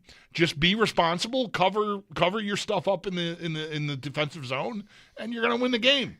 And they've done that. So any idea that they're some sort of fluky one-hit wonder because they beat Tampa 8-7 is silliness. To me, the more you see that, if that takes hold and makes the rounds, don't get mad at it. Just laugh at it because it's wrong. What the person saying that is telling you is that they don't watch the Buffalo Sabres play hockey. I guess. I mean, I understand why it's an insult or meant as one, but I don't have to take it as one. I could do what you say, which is just dismiss it. Or I could, kind of love it. River hockey, that sounds cool. Well, I'm not going to entirely dismiss it. I want to lean in. I want to have my share of fun with the whole thing. Yes. I like that. But I'm not. None of it is because I'm mad about it. So I think thank you for throwing us another thing that we can hang our hats on in this unprecedented hockey season we're having. Niagara River hockey. Even better. NRH. River songs. You're working on your favorite river song ideas. Working on river songs. You know what isn't the best choice? The song River by, I think, Joni Mitchell. It's a Christmas song. Okay, yeah. Know it? No. I might know it if you want to sing it for me. Nope. Okay. But I'm listening to it in my head right now. Yeah, I don't know. Literally. It might be one of these songs I know without, I don't know it by name, but I might know it if I hear it. Like, oh, of course, that song. You know what I mean? That kind of thing. But I don't know it by Sung title. by a woman. It's really kind of sad and self-defeating. Yeah, that doesn't really fit. No, I don't think you want that. No. You don't want a sad Christmas song as your river song. No, you want, river hockey. you want, Proud Mary, rolling on the river is perfect. Take Me to the River. A friend of mine texted me earlier today. That works. It's, whether it's the Talking Heads or Al, whatever. It totally, Al Green, I'll say his name. Sorry, I didn't mean to Al Green. roll by that. Like, people are not going to know what I meant. Let's stay together. Right. Al Green. Al Green. So, yeah, I'm trying to decide if I want to. I love the Tina Turner CCR thing with Proud Mary, but there's lots of. You can get pretty deep into river songs. Springsteen's got probably a box set of river songs. Make that the goal song. Right. That's what I think. How great would that vibe be? Get Kickstart My Heart out of here. All of them. And just get it's me a team now. Get me Ike and Tina Turner. That would be so hot. I know. I agree. My God. Are we too old? Incredible. I would love that. Yeah. I mean, if you want to make it CCR, fine. I don't care. But it just, to me, Goal. that song belongs to Ike and Tina Turner. Horn. I didn't read it. Da da da da da da da da da Yes. da da da da. The place would go crazy. My God. You can't hear that. See, that's why I think it's Ike and Tina Turner, not CCR, because right. I see agree. her dancing and the Ikeettes dancing and like the whole thing. Like, that's it. Free idea. That is theirs. They own that song. Sorry, John Fogerty and big CCR fans. Can he sue you like he sued his band? I don't know, but it is for saying that. They at Wednesday when they host the Bruins, they should have that locked and loaded if they know what the hell they're doing over there. Oh, let's go. I'm weak over here. You got me so excited when you just hummed that one the bars of the intro to that song. It just sounds so good. All the brass. Yeah. Oh. Well, we got to make this happen. River hockey. Soak it in. I love it. I was saying, dismiss it or whatever. Do what you want. Yeah, fun is good. Usually in sports, fun is seen as bad. We want to not make mistakes. Hockey, maybe most of all. Goals are bad plays by the other team. Hockey has this sort of ethos, that mentality that goals are mistakes. And how you win is to limit those mistakes. But goals are fun. Goals are important and valuable. And the Sabres are kind of good at both. I guess. Goal song. How about they come out to that? Anything. Like the start of the game, the arena's like that. Like, give me Tina Turner dancing on the Jumbotron. I don't need to see her. I just want to hear it. All right. I'm not somebody who looks at the scoreboard saying anyway. You could enhance it if you want to, but like that. It's better without. Go for it, Sabres. Work Ike and Tina Turner, or Tina Turner solo, whatever. Proud Mary, work it in. There's a place for that somewhere. I can't be the only geezer who, when he read the comment about river hockey, that immediately went to like rolling. That's what my brain did as soon as it happened. I'm like, perfect. We've got a theme song. Tina Turner, by the way, was used in our song draft. I drafted a Tina Turner song. Did you draft What's Love Got to Do with It? No. It was also Ike and Tina, and it had the same... Mountain. River Deep, Mountain High. Yeah. River Deep, River. River Deep, Mountain High again. Well, just the options are plentiful. Keep it going. I don't think that's as good of a choice, but... No, me either, but it's a great song. so much fun yes. to listen to. All right. Brian Koziol at 5. Mike Schopp and the Bulldog, WGR.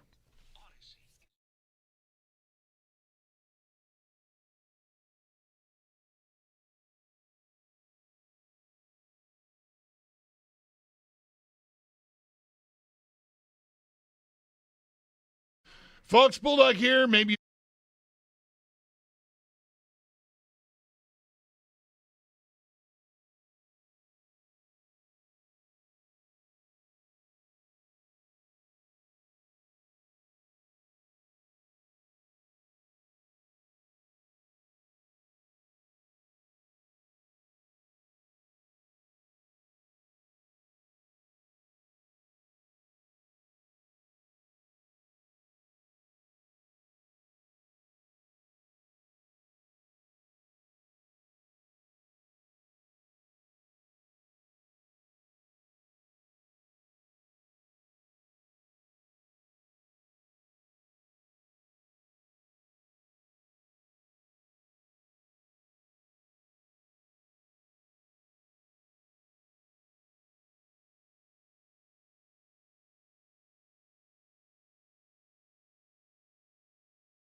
thank you on top of it.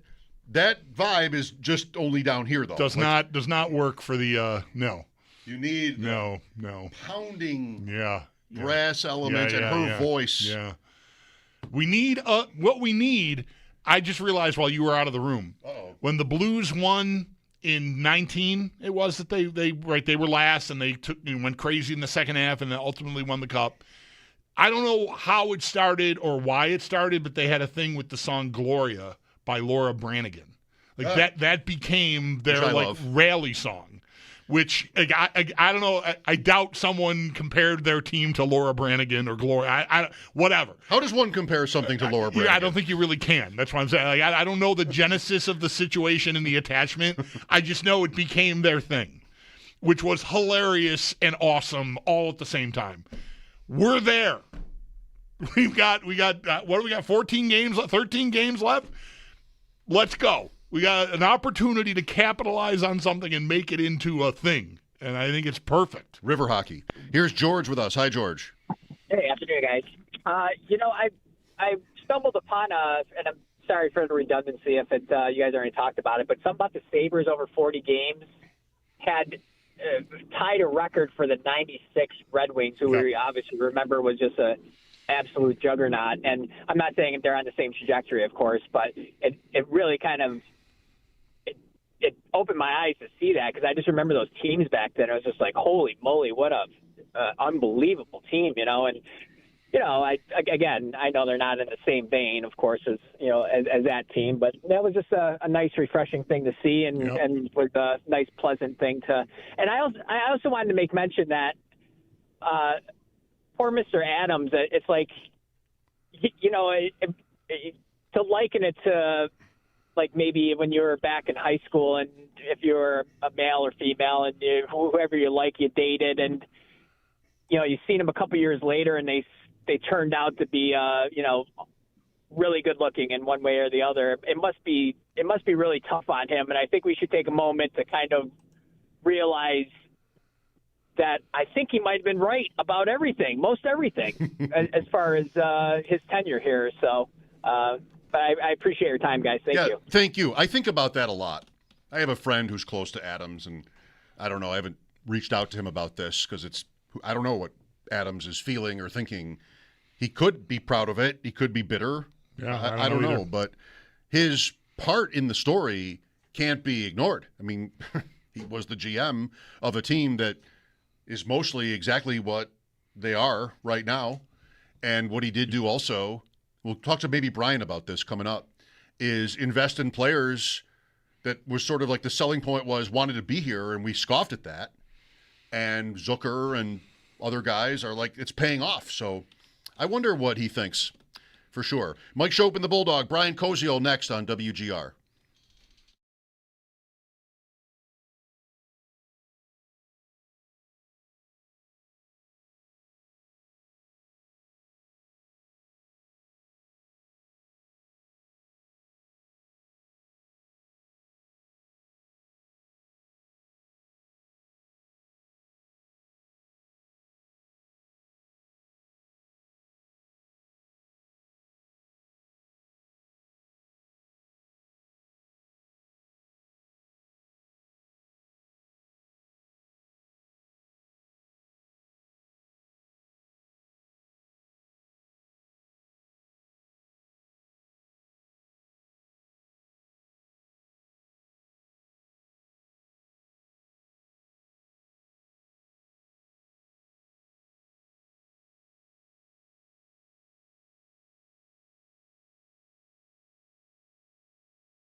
The Buffalo Sabres staying hot on their road trip last night, snagging their second straight shutout win.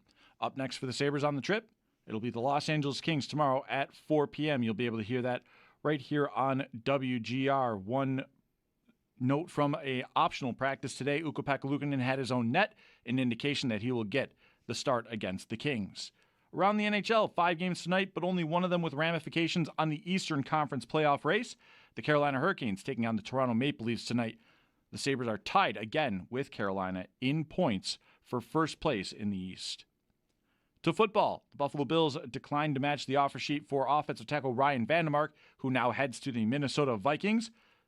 While the Bills do not receive any draft compensation, the Bills will get $3.5 million of cap space thanks to the Vikings signing. College hoops NCAA tournament action today, the round of 64 concluding this evening. As there are several games going on right now, Iowa State up big on Tennessee State. It's 90-55. Tennessee taking on Miami of Ohio. The Volunteers up 26-17. Villanova with a 36-35 lead over Utah State. Meanwhile, Alabama and Hofstra, the Crimson Tide, holding on to a 67-59 lead. Games from earlier today, 3-seed Virginia avoided disaster, beating Wright State 82-73. Kentucky needing overtime to hold off Santa Clara 89-84.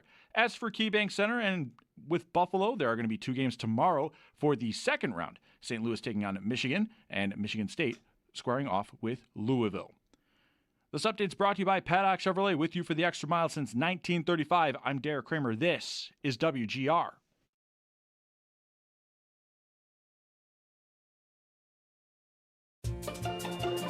It's Mike Schopp and the Bulldog. 6-7. Okay. Ooh.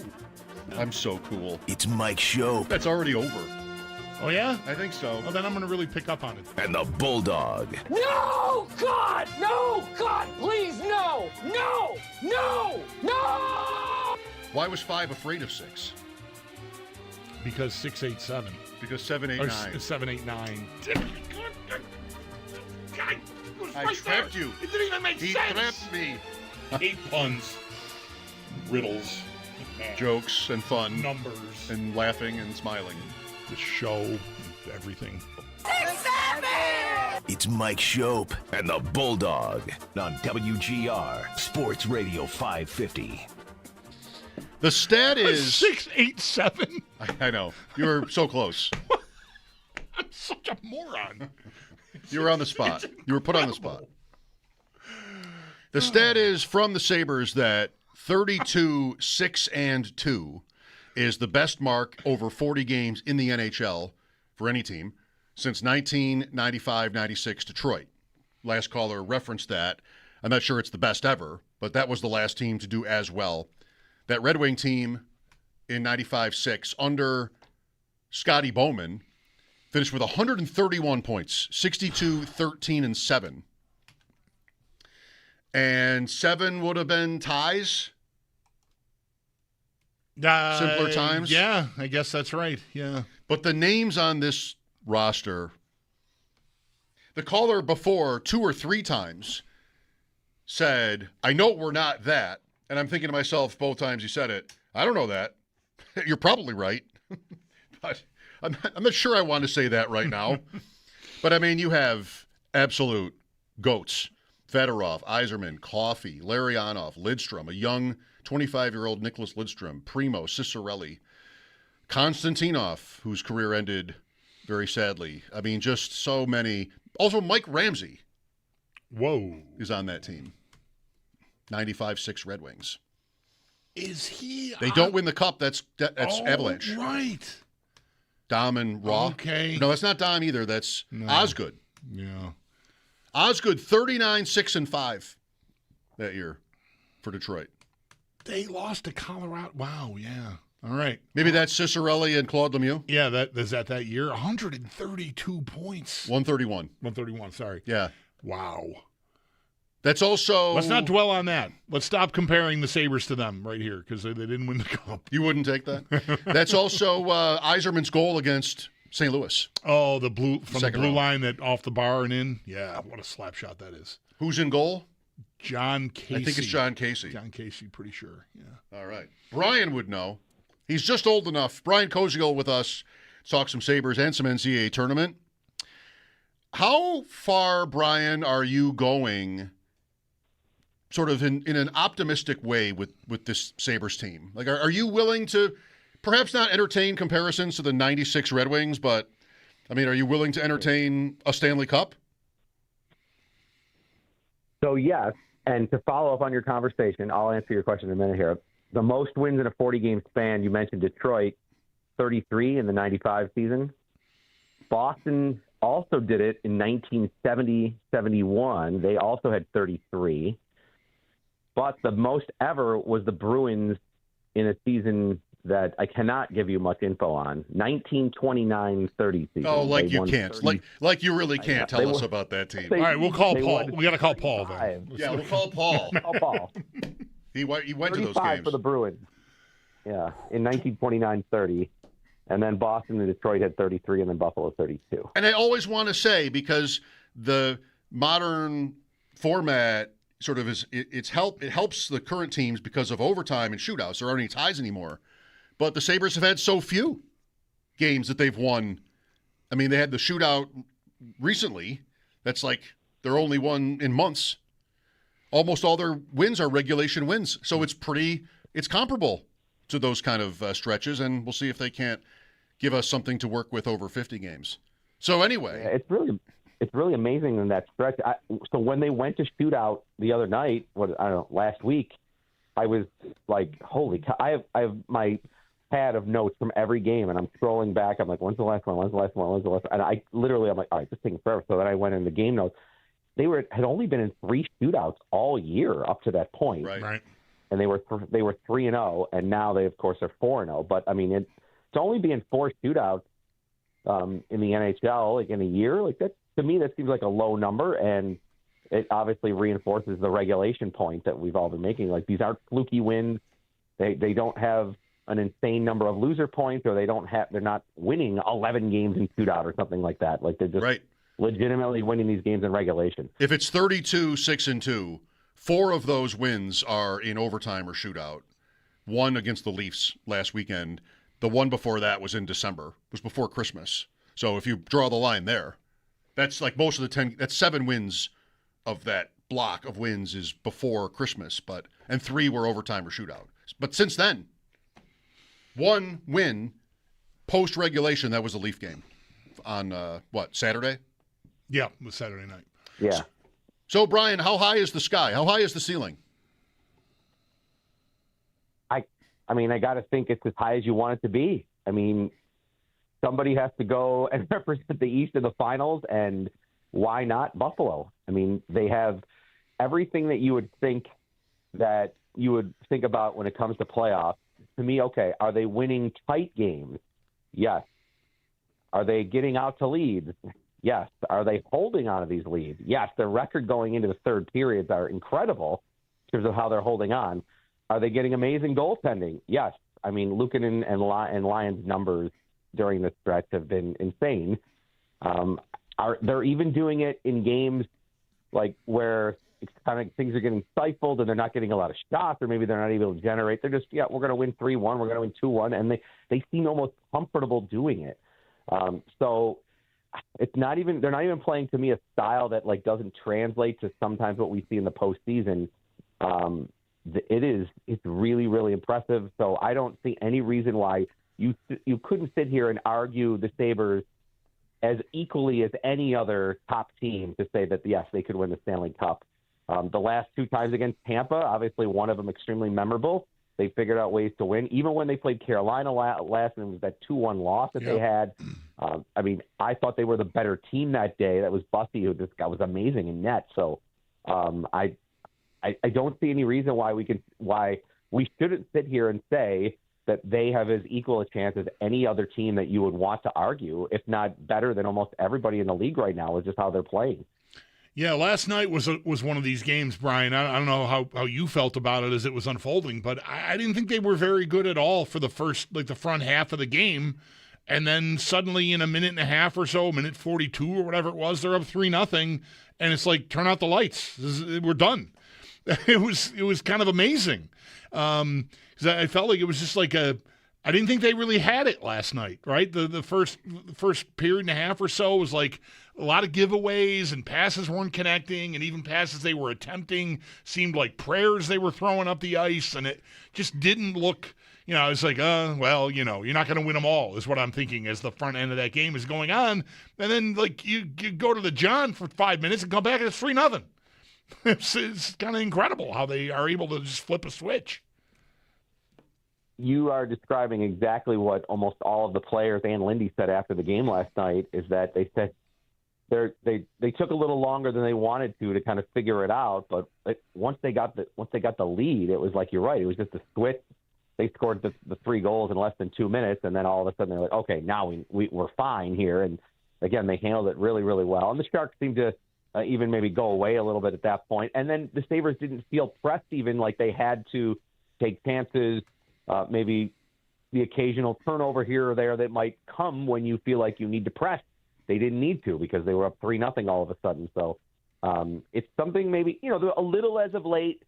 I think, Lindy has said it, hey, over these last handful of games, there's been a little bit excessive amount of turnovers here and there. But he said the thing that he's actually proud about in the sense is that, okay, we're not playing as perfectly as we did even earlier in this stretch, but we're figuring out ways to even deal with that within before it comes back to bite us. Even in games where we're sitting here saying, oh, we're making a few many turnovers, or we're not necessarily maybe being around the net as much as we need to be, or we don't have the shot mentality, all these things that he has said that has made them successful during the stretch, they're figuring it out before it comes back to burn them. They still aren't surrendering leads. They still aren't getting behind.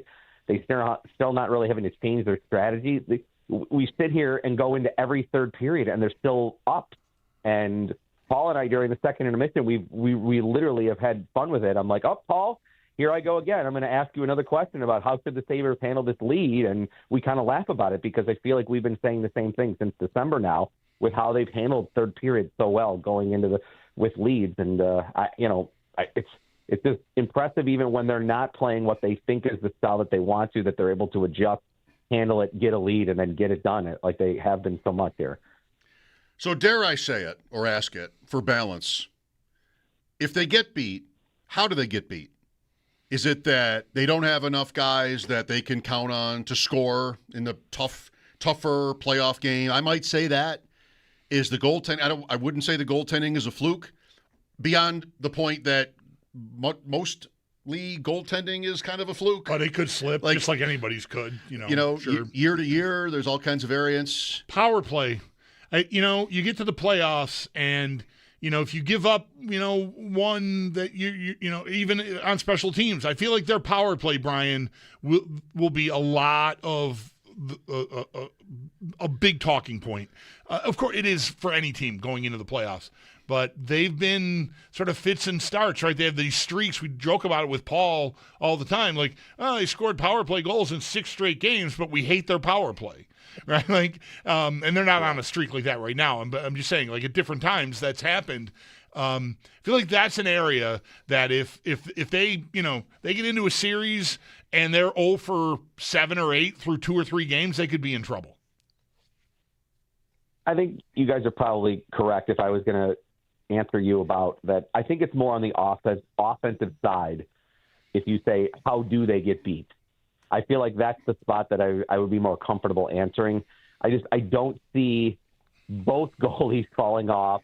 I don't see all of a sudden all the defense that has been just so good and played so smart all of a sudden reverting back to what we saw in previous seasons. I think they've all matured. They've figured out ways now to play. I love what Beck Malenstein said a few weeks ago. He was asked by the opposition team media. He's like, listen, we're seeing you guys for the first time here. Can you give us a little on what is working so well? And he said it was twofold. He said in the defensive end, he said the entire team now seems to be able to know what decision to make with the puck when we're under adversity, when we're facing pressure. And I think that has been a total 180 than what we've seen, where they definitely in the past were making terrible decisions with the puck when they were hit with pressure on their own end.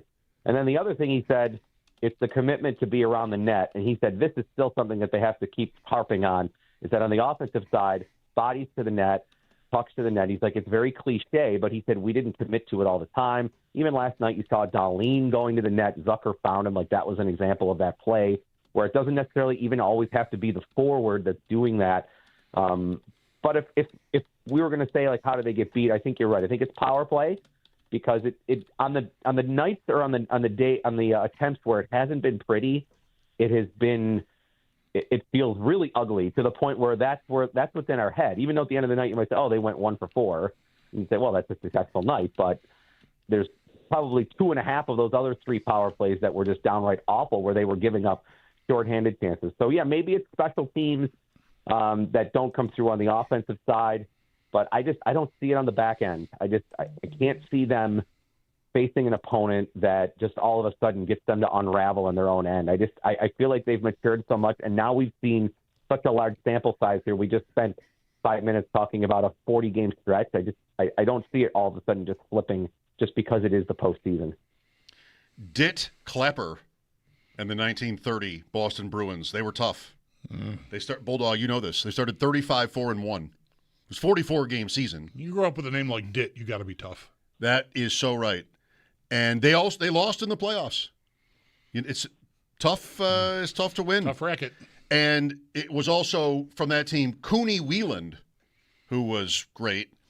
He would have won the Art Ross Trophy as the league's leading scorer had there been one, but it was so long ago that Art Ross was his coach, so they didn't have an award named for him yet, as he was the coach of the Bruins. Ryan, how do you like this guy over here? I mean that's all from Paul.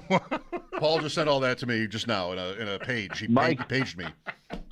The goalie for that team, you would love his name. I know it. Tiny Thompson. Tiny Thompson. He won the Vezina. He was 6'9". He was a sumo wrestler, actually. Tiny Thompson was not 6'9". He was 5'10", but somehow went by Tiny. That doesn't seem that short for the day. Brian Koziol on the West Shore Hotline. Is there a team in the East you want in round one? Is there a team that scares you in round one?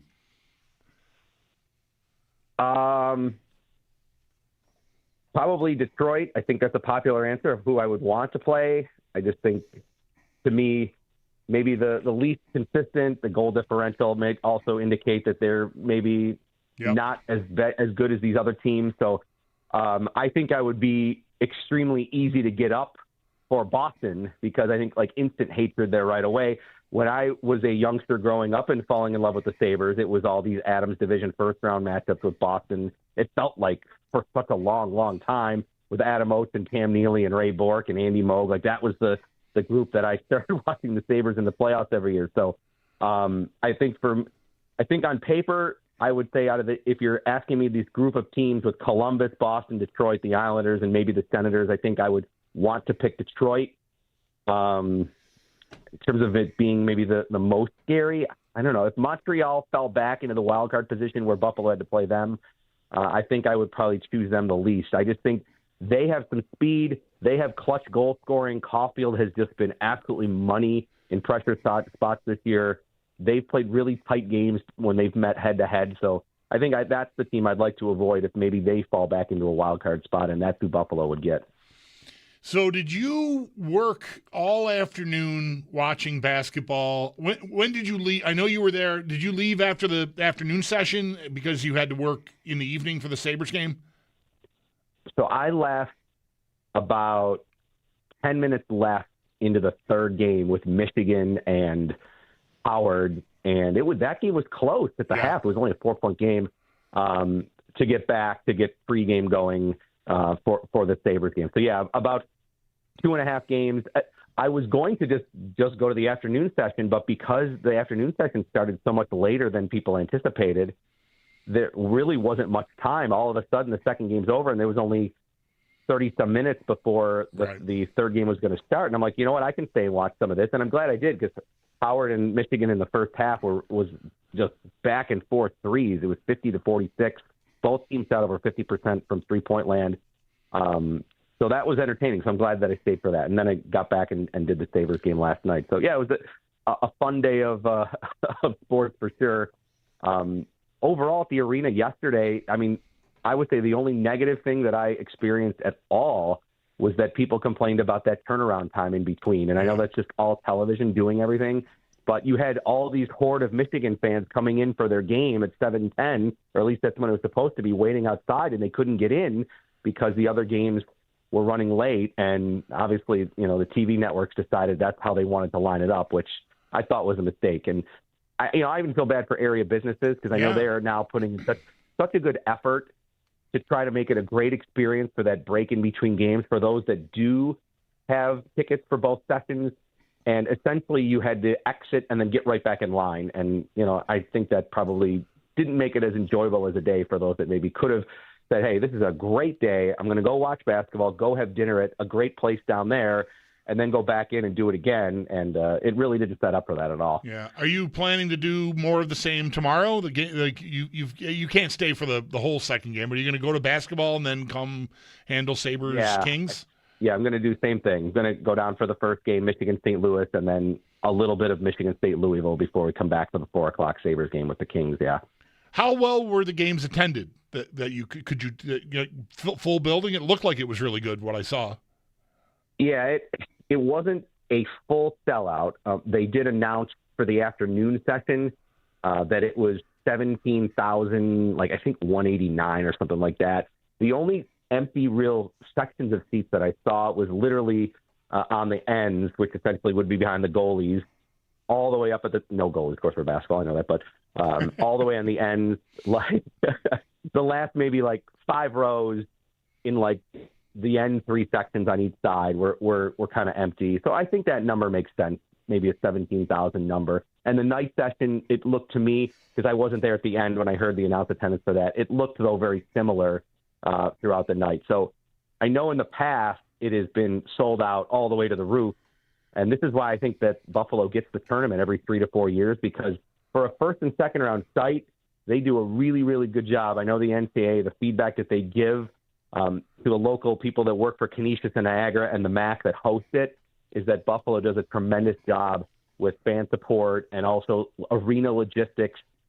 If you watch some of these other first and second round sites, like it looks half empty at times. Right. So I think overall in general, it's probably a slam dunk that we'll at some point soon get another announcement that it's coming back like in 2029 or 2020 or 2030 again, because I think they've really done a nice job. And even the thing I mentioned about the logistics of hosting people and what do you do when you're not watching basketball, I think the tourism industry, the area businesses and restaurants and bars and everything down there, they've gotten their act together on this event now, and I think it's something that is probably a lock that it's going to come back. Brian is a lock to come back on our show if he wants anytime. We've got the golf season is nigh. The Masters is less than a month. And I'm on the clock on that one. Tee to Green Saturday mornings. Boy, you got a busy day tomorrow. I forgot about Tee to Green. That's right. Yes, thank you for reminding myself. Yes, we're at Glen Oak tomorrow. Looking forward to talking to Tim Freeze and Anthony Shiro from Glen Oak. So, yeah, triple header for me. I'll have Tee to Green, a couple of basketball games, and then Sabres at 4. So Tim Freeze season. Tim Friesen. Let's go. All right. Thank you, Brian. Thank you, guys.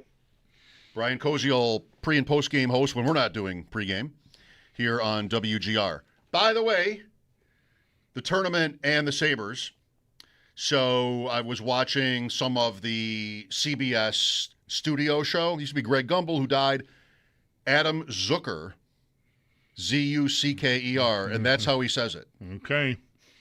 We've all kind of gotten to noted Jason Zucker. Yeah. We're going with that. Adam Zucker is the studio host on CBS. That kind of settles it for me, even though they're probably not related at all. I needed somebody with that name to say it that way, not just have other people tell me. I needed to hear it from an actual Zucker. I see. Straight from the Zucker's hashtag mouth. Actual Zucker. Straight from the Zucker. Yeah. All right. Great play. The third goal last night was my favorite. The Darlene goal from him. Jason, not Adam. Right. He was working. Lines are open for your calls, 803-0550. Happy Friday, first day of spring. Mike Schopp and the Bulldog here, WGR.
The Buffalo Sabres will continue their road trip tomorrow afternoon as they will take on the Los Angeles Kings.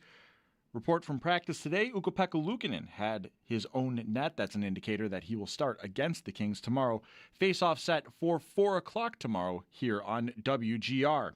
5 games around the NHL tonight, only one of them with ramifications on the Eastern Conference playoff race. The Carolina Hurricanes taking on the Toronto Maple Leafs. Buffalo is once again tied with Carolina in total points for first place in the East. To football, the Bills declining to match the offer sheet for offensive tackle Ryan Vandemark. Vandemark will head to the Minnesota Vikings. While Buffalo does not receive any compensation, they will clear $3.5 million of cap space. NCAA tournament action today, the round of 64 concluding this evening. There are a couple games going on right now. Tennessee leading Miami of Ohio 51-32, while it's Villanova up by 10 against Utah State 48-38. Scores from earlier, just concluding, Alabama defeating Hofstra 90-70. Iowa State winning big against Tennessee State 108-74. Those are your sports headlines, brought to you by Paddock Chevrolet, with you for the extra mile since 1935. I'm Derek Kramer. You're listening to WGR.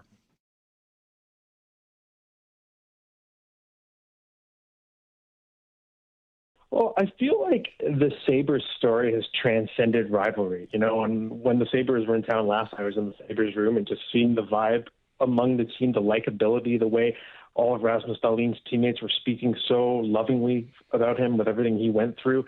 And just 15 years, the drought, very hard not to root for this team and this story.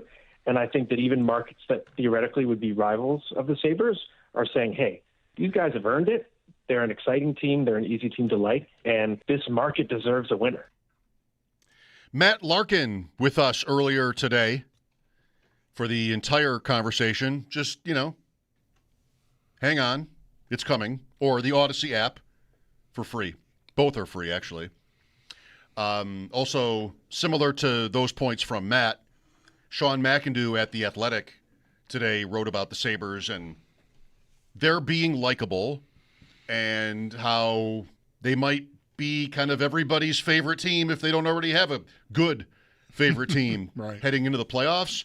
And he even had a poll at the end of his article meant for Sabres fans only. Do we want those, rando newcomers? And I'm thinking this is the first time that you and I both have ever voted in the same poll.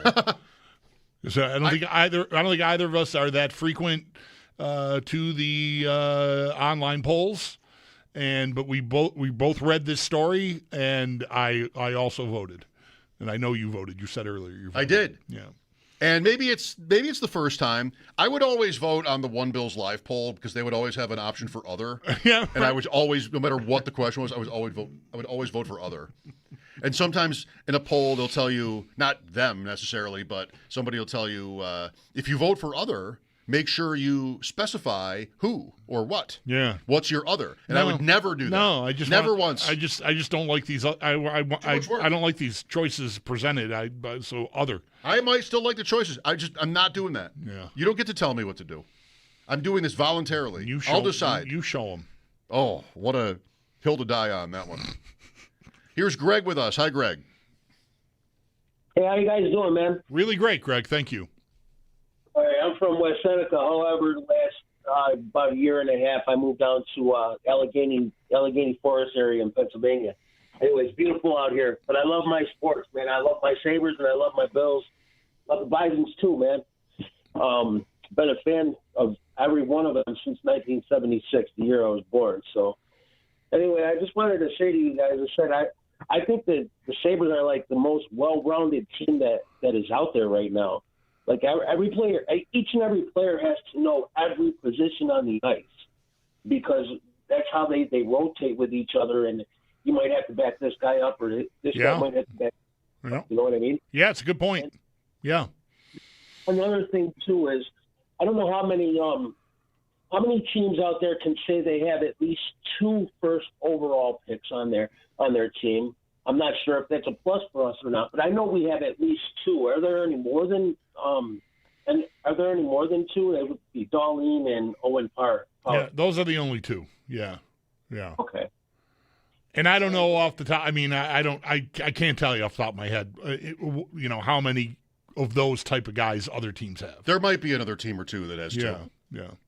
You see the talent. Like when these guys pass the puck and they're on their game, I have never seen a team skate like that, like they have. When they're on their game, there's no team in the NHL that's going to beat this team. This particular team right here is good enough to do it all.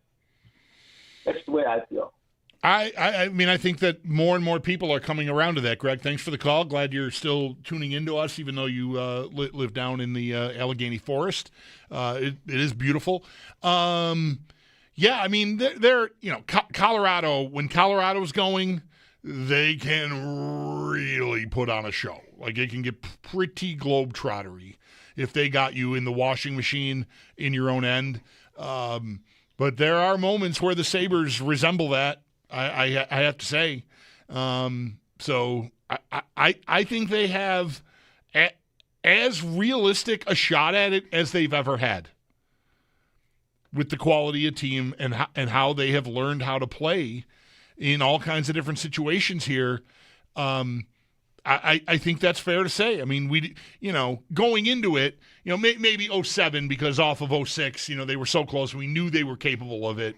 So you felt like, this year, maybe they can get all the way there. But I feel like this team is every bit as good as any of the best teams. And they don't have, the 98-99 conference finals in back-to-back years. Those were dom teams. They didn't finish high in the standings, but they got in and they were a tough out. Their power play really cooked, and they had Hasek. But that is only going to get you so far. This team, to me, is much more well-rounded. Not to say I wouldn't love to have Dominic Hasek caliber goaltending, but you've got a deeper, more dangerous team. And like Mike has said numerous times here, I mean, I've been glowing about their defense core and the top four in that defense core for months, calling it their superpower. It is right, like Mike says, they've never had – the strength of this team has never been their defenders.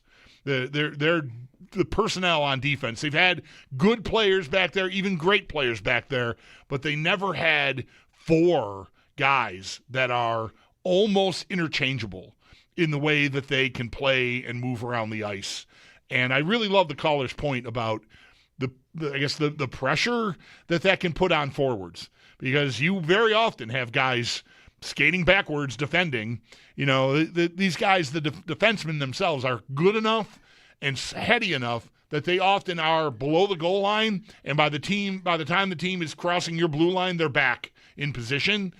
But there's plenty of times still where forwards have to defend because that's how they play. And I like pointing that out, that makes them maybe more well-rounded, because it is a different skill set defending that way. Thank you, Greg. I count 4 teams that have 2 first overall pick players. You want to guess? The Sabres being one. 4 teams. I'll say one other one. It's 2 players that they drafted, like the Sabres. Right. The other 2 are one player they drafted and then one player that they acquired later. Okay. Toronto has Matthews and Tavares. Right. That's a drafted and a free agent. Yep.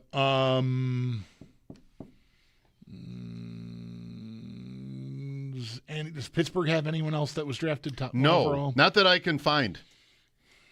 Just Crosby. Fleury is no longer active, right? He retired? Right. And he wasn't there anyway. But. Right. I you know what? Just tell you? Yeah. Jersey. Jack Hughes and Heischer. Yep. Right. Edmonton. That was gettable. Who I thought of McDavid, but Nugent Hopkins. Nugent Hopkins was first overall too, right? Okay. Yep. 2011. Yeah, okay. I thought of him, but then I thought, no, he wasn't first, but he was. Most recent first overall pick is Matthew Schaefer, who's been dynamite for the Islanders. My daughter met him randomly at a game she was playing in. He was tough. She said he was tough to get around on the ice. Oh, yeah? No, he wasn't playing against her, but he was there. Maybe he had a relative. They're out of a spot now. Columbus moved into a spot, and the Islanders moved out. Yeah, that's right. Yeah. They're tied in points, but they are out. They're one back of the wild card. Very close. The Islanders, yeah. And nobody's really playing the night that matters. Carolina is it. Yeah, right. And mostly it's the West. And they're in Toronto. That matters. I mean, for the top spot, whatever. Like, go Leafs, go. Carolina has a 101 on its roster. An ex-Sabre. I know, this one is just weird. It's so weird, but... An ex-Sabre that was 101. Yeah. What an experience it was. You're just going to have to tell me. Taylor Hall. I can't get there. Oh, my gosh. Right. All right. So it wasn't someone the Sabres picked. They had him for not even a year. We didn't get through a year of that? Thank goodness it wasn't longer. So, all fan, I can't. A lot of this stuff blends in, but everybody's it's such a joyride right now. A Sabres fan who I've just started following over the years because I liked, how he handles himself on social media, tweeted out the lineup from a Sabres game from, and I cannot remember what year it was. I saw it. Ben.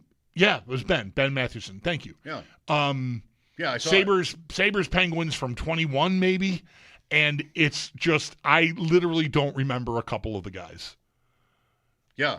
Well, it's just salacious looking at that. Don't beat yourself up. And you tripped the wire when you said Taylor Hall, because Taylor Hall, Eric Stahl, and somebody else are their top line. Reinhart. Reinhart. It's after Eichel got hurt. It's the spring when Eichel got the neck injury, I think, is what this is from. So, because he's not in the lineup, but he was still on the team. And Thompson was out, too. It's the year that Thompson hurt his shoulder when he came back and right away went out. Remember, in Chicago, shoulder, rotator cuff, something. Anyway, so, yeah, I mean, it's just, the names are incredible. It's almost 5 years ago to the day. Tokarski being the goalie. Tokarski was the goalie. Was the one that I liked the most. I don't know if I can find it. I have it up. Oh, you do? Yeah. Okay. Come on, give me some of these names. Skinner, Lazar, Middlestat. Okay, no problem. Riley Sheehan. Totally forgot about Riley Sheehan. Olofsson and Dylan Cousins. Cody Eakin between C.J. Smith and Stephen Fogarty. Those are the two fourth-line wingers. C.J. Smith? What? I have no idea who that is. And this Fogarty either. Same thing. Like, listening what? right now. What? He's feeling connected to it as an alum, and he's listening to you on a Friday after work. Jacob Bryson, Ristolainen, Montour, Colin Miller, Dahlin, Yoki Haru. It's not bad. No, that is not bad. Take a time out. More after this. Mike Schopp and the Bulldog, WGR.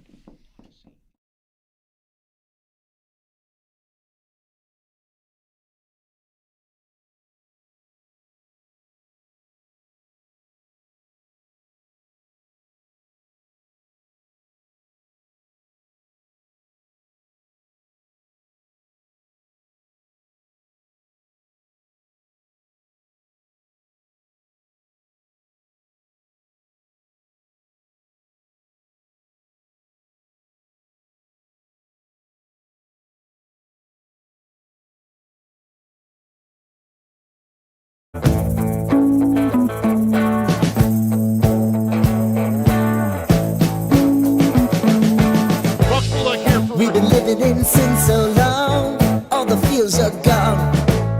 Fella stopped me on the street last night, said everything's alright. Roller coaster, make it through the day, I'm right.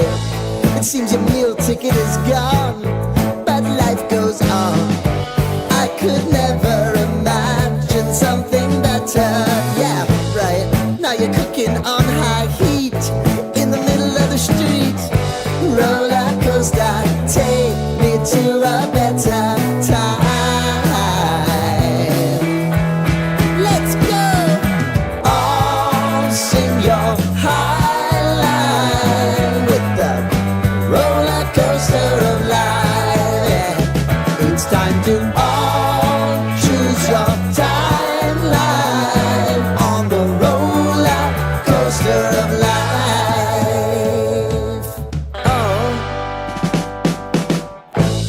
You seem to easily forget how to place your bet. When everyday life gets you down, you gotta steal the crown. Got to own it. Don't bitch and moan about it, please. God forbid you scrape your knees, and it's nothing to sneeze at. Oh, I've told you over and over again. You gotta get both hands around it and make your own plans. Roller coaster, it's taking over. It's about time.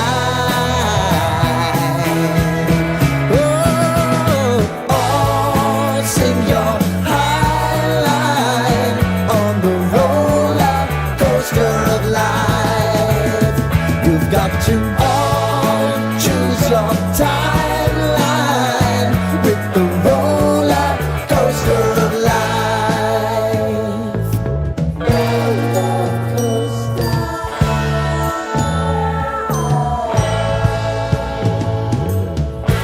I want to go down the rabbit hole, down the rabbit hole of life.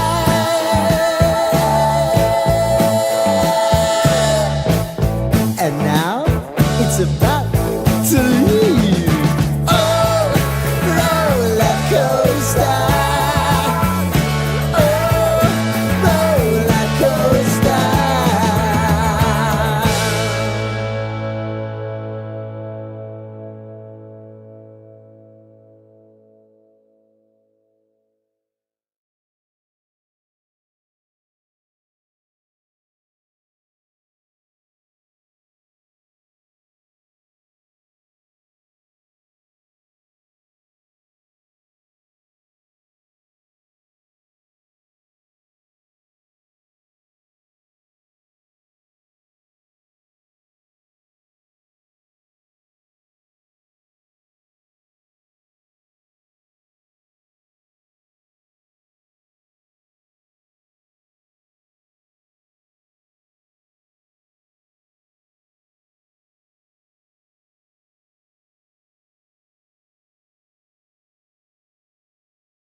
After the last phone call, the caller mentioned the Bisons.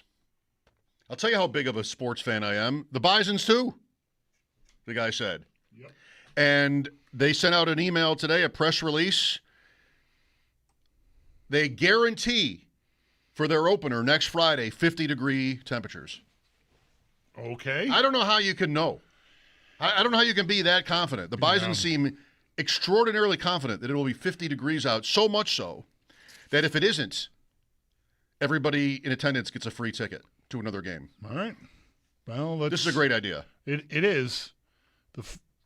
Is this an inappropriate time to tell you what the forecasted high is expected to be next Friday? I mean, you're not going to convince me that the Bisons don't know better, but okay. All right. 38. Oh, no. Is the forecasted high. So they better get ready to print up some vouchers. Well, I bet they are.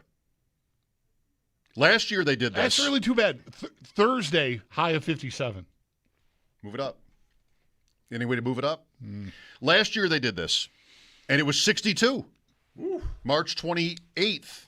This is March 27th, a week from today, at gates open at noon, so an afternoon game. 50 degrees, or else they will give you a free ticket. First pitch temperature, by the way. Okay. 105. All right. Here we go. Bring on baseball. Baseball time. Tomorrow is my only fantasy baseball league that I play in for money. It's a great league. All three. This thing you went to Philly for last weekend is just for fun. No money. Wow. There's a trophy. You're a good friend. Last Saturday, that's why I do it. It's really not as interesting to me as it used to be, the Stratomatic stuff, but it's old friends. The NDL, so we do National League Draft on Saturday, American League on Sunday. This is last weekend. And I haven't been in the National League group for that, maybe 10 years. I'm not even sure it's that long. It's their 47th year. Wow. I mentioned this on ADP Chasing, and of course I was met with, oh, did you invent fantasy sports? No. It's a little bit older than that. But those guys didn't know the origin of the term rotisserie. Do you? I mean, I wouldn't blame you for not. I mean, you're not an avid fantasy sports player. I know I have known it. You're going to say it. I'm going to go like I've heard that before. I know I've heard it. I've read it. I just don't have it. Late 70s or very early 80s, Daniel Okrent, who I think was maybe the editor of Time Magazine. I know that name. Yeah. He's in the Ken Burns. Yeah. And another person or two met at a restaurant in New York called La Rotisserie. Okay. They named it for the restaurant. I never knew that. Okay. And that's why it's rotisserie baseball. I was mistaken. I never heard that story. No? Yeah. I don't know what I thought it was, but that is not familiar to me at all. So 47 years is a long time, and it's just cool to be a part of that. American League, we started maybe 20 years ago. And this one tomorrow is guys who went to JFK High School together. All right, I know one of these guys. I worked with one of these guys. You did? At Santora's, Larry Samuels. Yes. Yeah. He never comes up. He lives in New York. He never comes up. Yeah. But that's him tomorrow. A guy you know through the show, Tony, is joining the league this year. I made friends with one of these guys on the island, and now I'm in. I've been in for a few years there. And that league that goes back to the 80s, those guys. All right. I played fantasy baseball in the 80s. Then I got annoyed with it. Yeah. In like the 2000s, I didn't. When I met you, I wasn't playing fantasy sports, I think. I played Stratomatic in the 70s probably. I think by the 80s I probably was done with it. But grew out of it? Yeah. Some people do. Yeah. I never did. I played all-star baseball with the Spinners, which was the same idea. Right. You know, like we had a game, I think my dad had it, like all the legends. I remember Babe Ruth. The one is the home run, and Babe Ruth's one was like this. And, you know, Ozzie Smith's would have been this. Right. If it even was there. Yeah. It wasn't even visible. Babe Ruth, though. You could easily spin that one for a home run. But I didn't play Strat until Jerry and Andy, who were here. And then I got into that right around when I started working here, I think it was. Brad, Dean, those guys. Yeah. Dean. Anyway, so that's tomorrow. And this thing tomorrow, you'd love it. Jeremy would love it because it's like 10 hours. I'll be drafting this baseball team tomorrow for longer than Brian's workday. Brian has the golf show, then the NCAAs, and then the Sabres. It's almost as long as that. I do not know any longer what the thing is that I would enjoy enough to do it for 10 hours. Okay, well, it wasn't going to these games. No. You said that the other day. You didn't want to do that. No. The double session. Like, I don't even know. Honestly, like, sit on a boat on the ocean. 10 hours? Oh, there's a marlin. Great. Can we go home now? We saw our marlin. I gotta get in my chair. I've had enough. Yeah, that's probably right. That's a haul. That is a long time. Matt Larkin joined us earlier from Daily Faceoff, trying to make sense of the Sabres. We'll have that conversation for you next on this Friday here on WGR.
Mike Schopp and the Bulldog. We so excited. We gonna have a ball today. Tomorrow is Saturday. I'm itching inside. My liver's all twisted up. But you know what I did? I took Deborah, went to the liquor store. I loaded up with alcohol, more specifically vodka, whiskey, beer, tequila, more beer, more vodka, more whiskey, and more beer. On WGR Sports Radio 550. Looking forward to the weekend. Day was Thursday. Today, yeah, it's Friday. It's Mike Schopp and the Bulldog. We so excited. We gonna have a ball today. Tomorrow is Saturday. I'm itching inside. My liver's all twisted up. But you know what I did? I took Deborah, went to the liquor store. I loaded up with alcohol, more specifically vodka, whiskey, beer, tequila, more beer, more vodka, more whiskey, and more beer. On WGR Sports Radio 550.